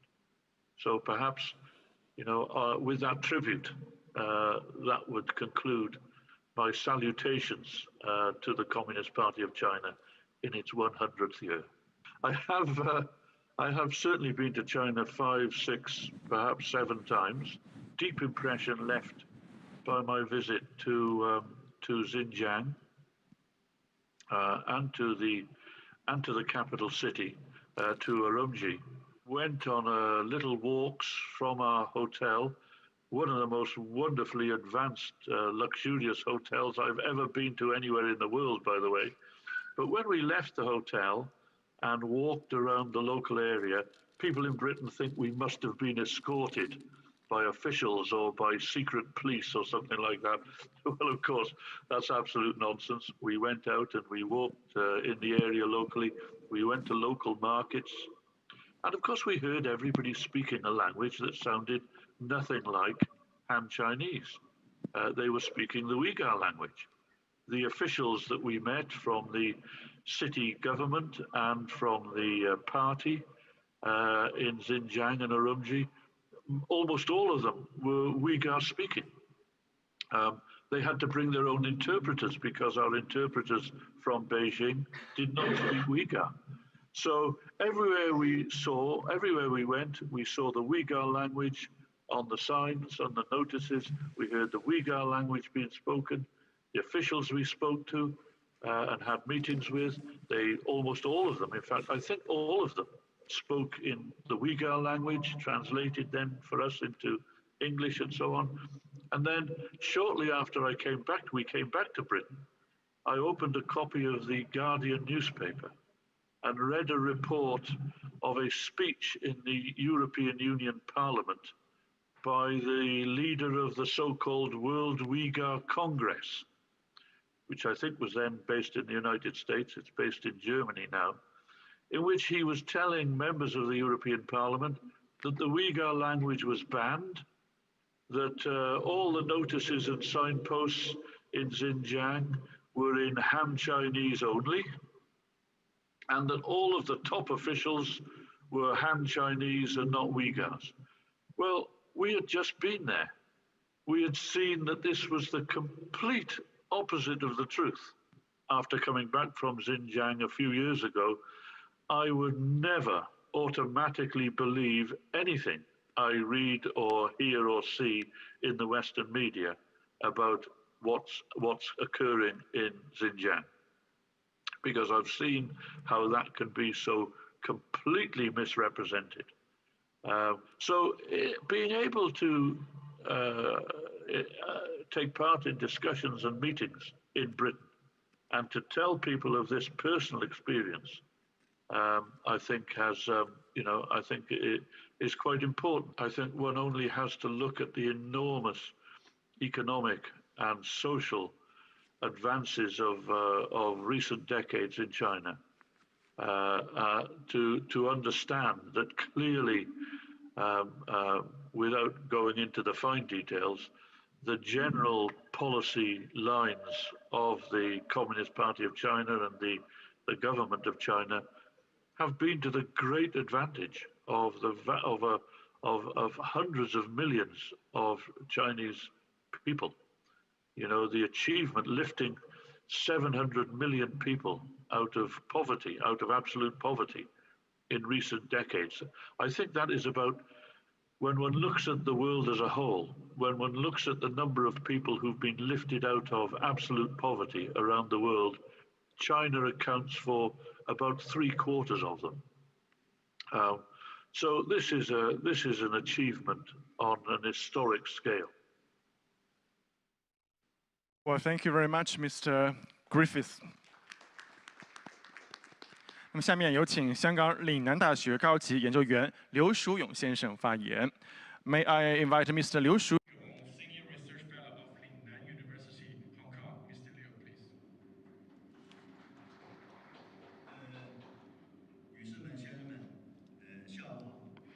Ladies and gentlemen, good morning. You know, my research area is on Hong Kong history, so I want to talk to you from the perspective of history.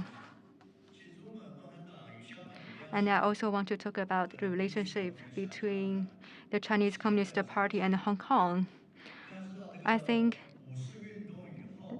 as you know, after this 4th of May's movement, a lot of magazines of the maximum transported to Hong Kong. And we know 3 young Hong Kong people, Lin Changzhi, Zhang Rendao, and Li Yibao, set up the Marxist research group in Happy Valley.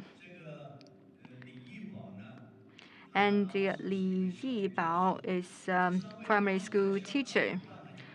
And these 3 people, they set up a magazine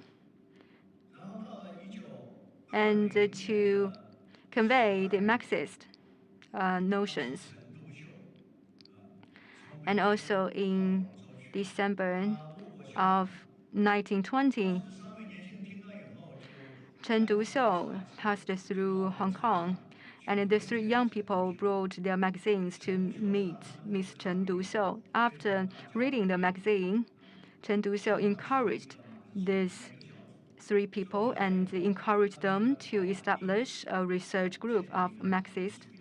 And after that, they set up this research group in Happy Valley. And in 1923, they established a Communist Youth League.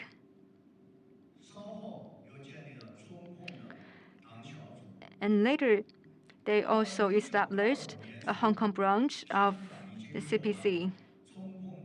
And in early 1925, Huang Ping is the secretary of this Hong Kong branch.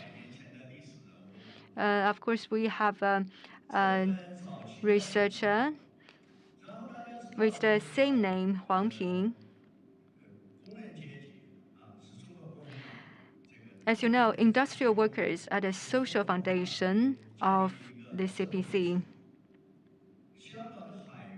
And Hong Kong seamen were among the earliest industrial workers in modern China.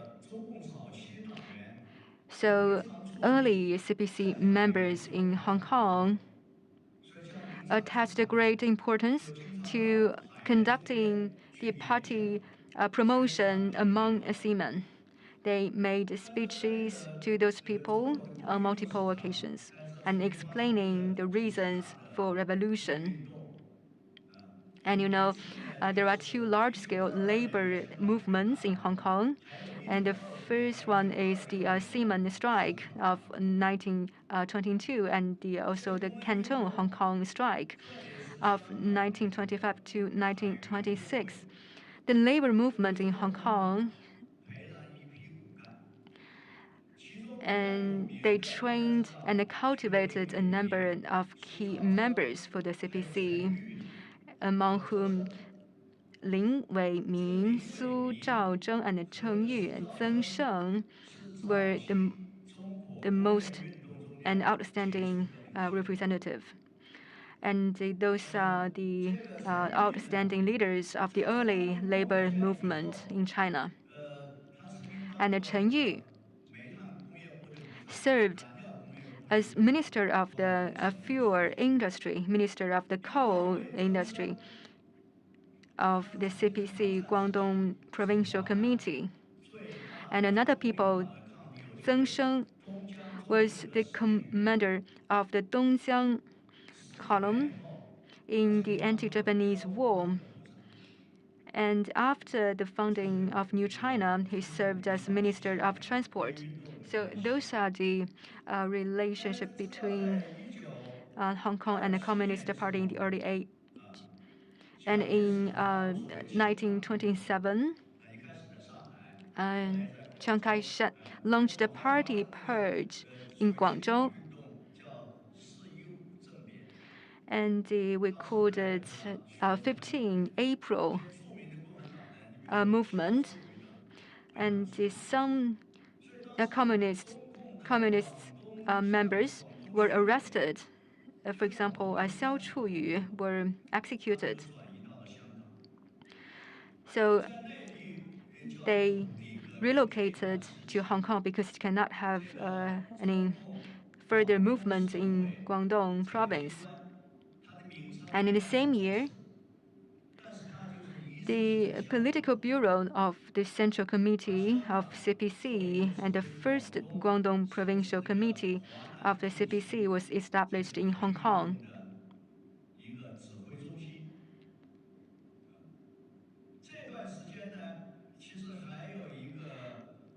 And during this period of time, in the autumn and winter of 1930, with the support of the Southern Bureau and the Guangdong Provincial Committee, the Central Committee of the CPC set up a secret transport route to the Central Soviet area through Shanghai, Hong Kong, Shantou, and Yongding, because it's very hard for those people to go to the Central Soviet area. So they transported through the Shanghai to Shantou and the Yongding. And more than 200 important leaders, including Zhou Enlai, Liu Shaoqi, and Deng Xiaoping, Ye Jianying, Chen Yunbogu, and Ren Bishi, etc.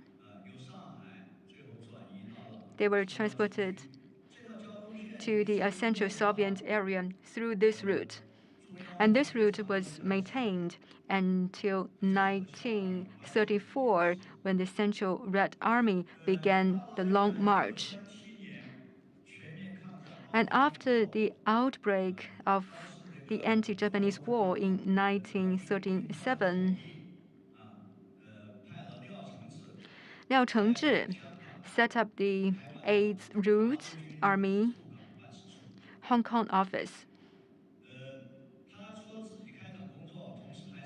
And he also participated in the work of the China Defense League, led by Song Qinling.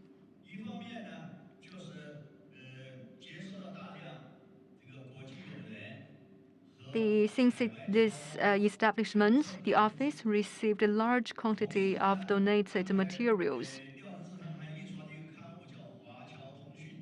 And they also have these publications and overseas Chinese newsletter, and to update overseas Chinese on the anti-Japanese war. And many overseas Chinese youths returned to China to join the 8th Route Army. They did a lot. And during the anti-Japanese war, the CPC was the mainstay of the fight against the Japanese in Hong Kong. The Japanese invaded Hong Kong in December 1941. The British surrendered after merely 18 days of resistance. The Hong Kong, led by the CPC, and also those guerrilla brigade led by the CPC, became the only armed force that persisted in the war of resistance to the very end of this anti-Japanese war. And they also participated in the secret campaign to rescue anti-Japanese cultural workers. And they are rescuing the Allied pilots and gathered intelligence at the same time. And during the Japanese occupation, 115 soldiers of the Hong Kong Kowloon Brigade died in this defending war, in defending Hong Kong. And in the early post-war period, the UK allowed the CPC to maintain a certain degree of legal presence in Hong Kong because they think there's cooperation between the CPC and the UK. You know, there's a liaison office of the central government, and its predecessor, it's the office of this Hong Kong Kowloon Brigade of First Army. So this is its history. And at that time, they wanted to establish their work surrounded Hong Kong. Therefore, Hong Kong has a multi-faceted roles. And in Hong Kong, this is a very important place for the culture and publicity for the anti-civil war and anti-dictatorship campaign. And this is also place of emergence of the democratic parties and their leaders. And also this is a place for the logistical support basis in the war of liberation. And in the end of civil war,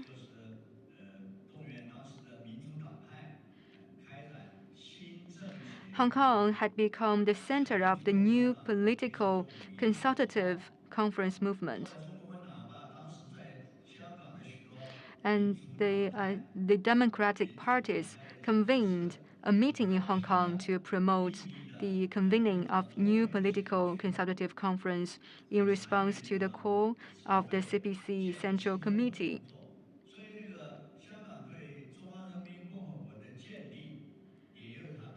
So Hong Kong contributes a lot in the establishment of the People's Republic of China.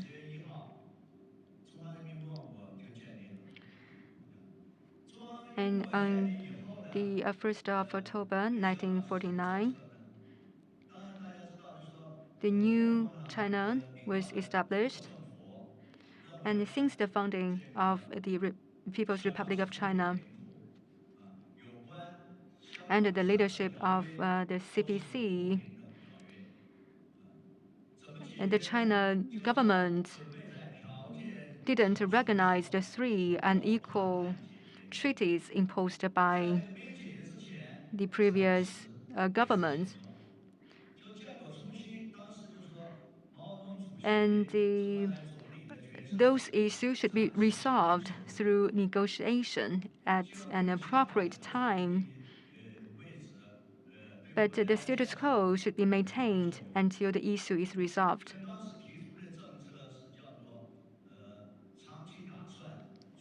So they had the special policy of planning for the long term and making full use for Hong Kong,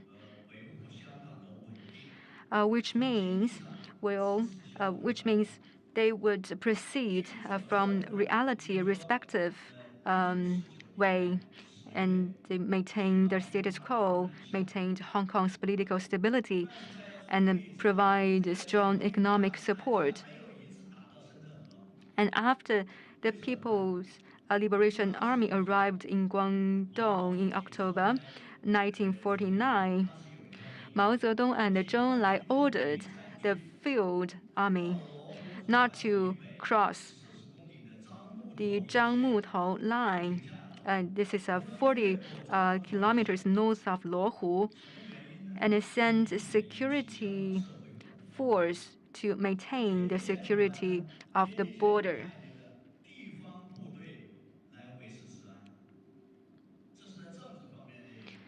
This is the political measures, and from the economic perspective, the supply of water to Hong Kong from Dongjiang River and the 3 express trains are typical examples. And this is also, those are the economic support for Hong Kong from the CPC-led Chinese government. And this is also a manifestation of the mutual benefit between Hong Kong and the mainland. In order to solve the problem of serious shortage of fresh water in Hong Kong, and this water supply was in the shortage, and also in the year of 1963, at the request of the Patriotic Organization of Hong Kong, they got this water supply, and the shortage of water impacted the economic development of Hong Kong, and this water supply was closely related to the manufacturing. For example, the textile manufacturing. And for example, those patriotic organizations and even British government, they proposed to the Chinese government to solve the problem by supplying the water from Dongjiang. Therefore, Premier Zhou Enlai ordered the construction of the Dongjiang-Shenzhen water supply project. And in the 1960s, Chinese government and even the Chinese people were suffering the natural disaster. But at that time, they still gave Hong Kong about 60 million. This was a large sum of money at that time. They appropriate this money to ensure the smooth progress of the first phase of the project.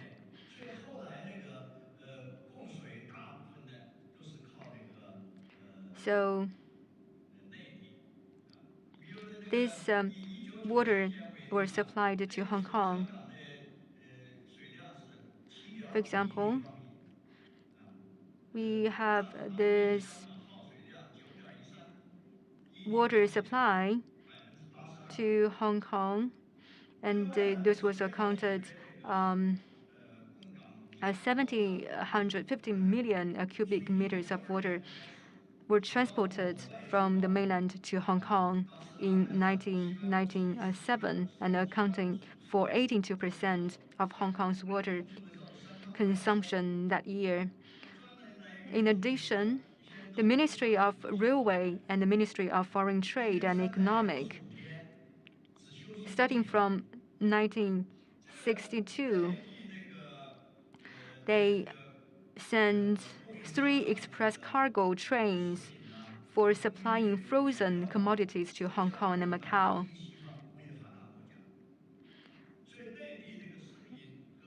And those price for the commodities were even lower than the price in mainland China. And this steady and balanced supply of cheap food from mainland, and coupled with these water supply, have kept Hong Kong's inflation rate and the labor cost lower than those of the developed industry country in the West, enhancing Hong Kong's competitiveness in the international market. And the relationship between the CPC and Hong Kong in the early stage can be roughly divided into two stages. Before the founding of the People's Republic of China on 1st October 1949, the CPC took advantage of Hong Kong's unique status to develop and strengthen itself, fighting against foreign aggression and work toward the founding of New China. And after 1949, the CPC took advantage of Hong Kong's unique status to promote the country's economic development. And also, they increase its influence in Hong Kong, and also an important factor in the economic takeoff and the stability of Hong Kong. Thank you. 公法教授来汉瑞先生是 Professor of Public Law from Osnabrück University of Applied Science, Germany. Ladies and gentlemen, it's my pleasure and privilege to attend this important international symposium on the Communist Party of China's history of 100 years. Thank you very much indeed to the organizers from the Bohemia magazine for the invitation.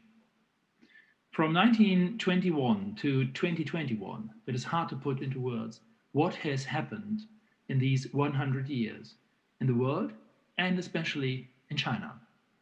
The pace of development in China is so dynamic, so rapid, that one is amazed and speechless over and over again. The resurgence of China as a leading global economic power, an innovation driver and future shaper is likely to be unique in human history. And therein lies the first central argument for the title of my presentation, which I formulated as a thesis. Why China is important, why we should know more about China, and what we can learn from China. We will only be able to understand tomorrow's world if we understand China. Anyone who wants to understand China has to deal openly and impartially with this large and proud country, its eventful history, its unique culture, and certainly also with the Chinese language. Anyone who wants to understand China must also deal with the political system in China and the Chinese constitution. And this includes, of course, dealing with the Communist Party as the central actor in the Chinese constitutional system. The Communist Party and its leading role in the Chinese constitutional system, that would certainly be a challenging question that could be dealt with in Germany from a comparative law perspective. Before I come to the question of what we can learn from China, I would like to outline three premises. First, an open and impartial engagement with China is not to be found that often, actually. Many have already formed a judgment without having undertaken the burden of intensive analysis beforehand.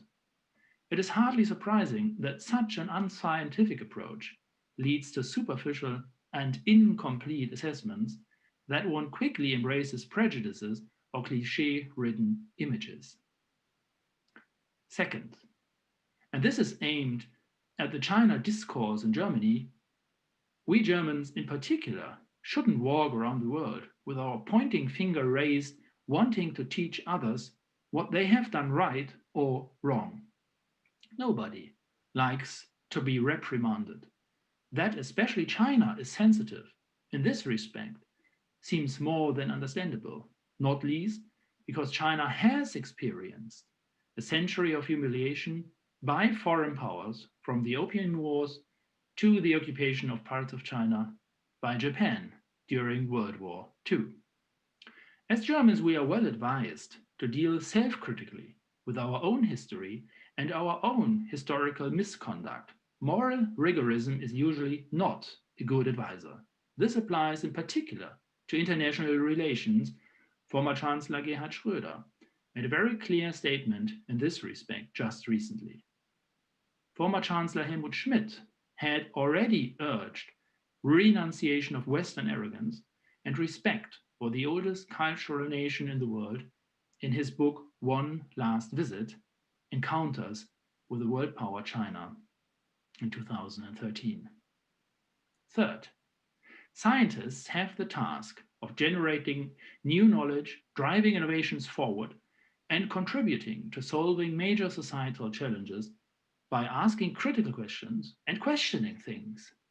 But that does not mean that criticism should be an end in itself. Imagine a married couple celebrating its golden wedding anniversary. What do you think should be in the focus of their golden wedding celebration? Certainly, the positive moments and events, shared memories, and common achievements. Of course, we all know from personal experience that a long marriage is not all about good days. Nevertheless, it is a question of respect for the great achievements of the Chinese people that in an anniversary year, which is so important for China, one not only refers to problems, differences, and disagreements, but also honestly acknowledges the unimaginable historical success achieved in the process of modernizing China during the past decades.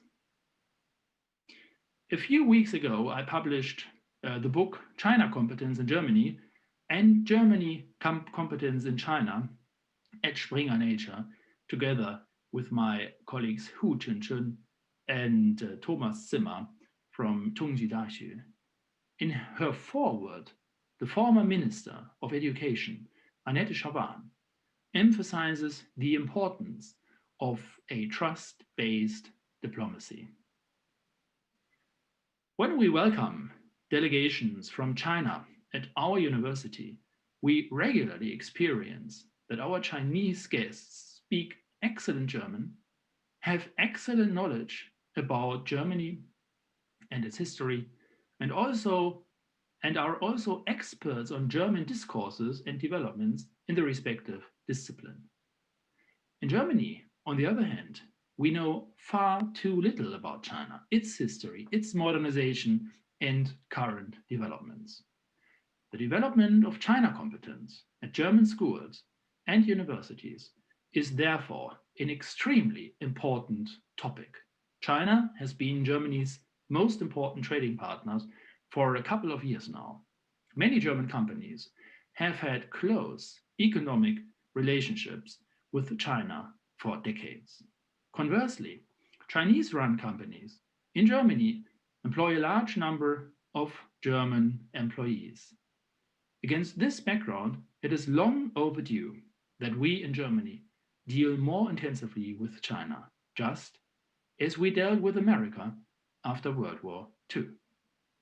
In his congratulatory letter of October 1st, 2019, on the occasion of the 70th anniversary of the founding of the People's Republic of China, the German President Frank-Walter Steinmeier emphasized the intensive partnership and interdependence between Germany and China.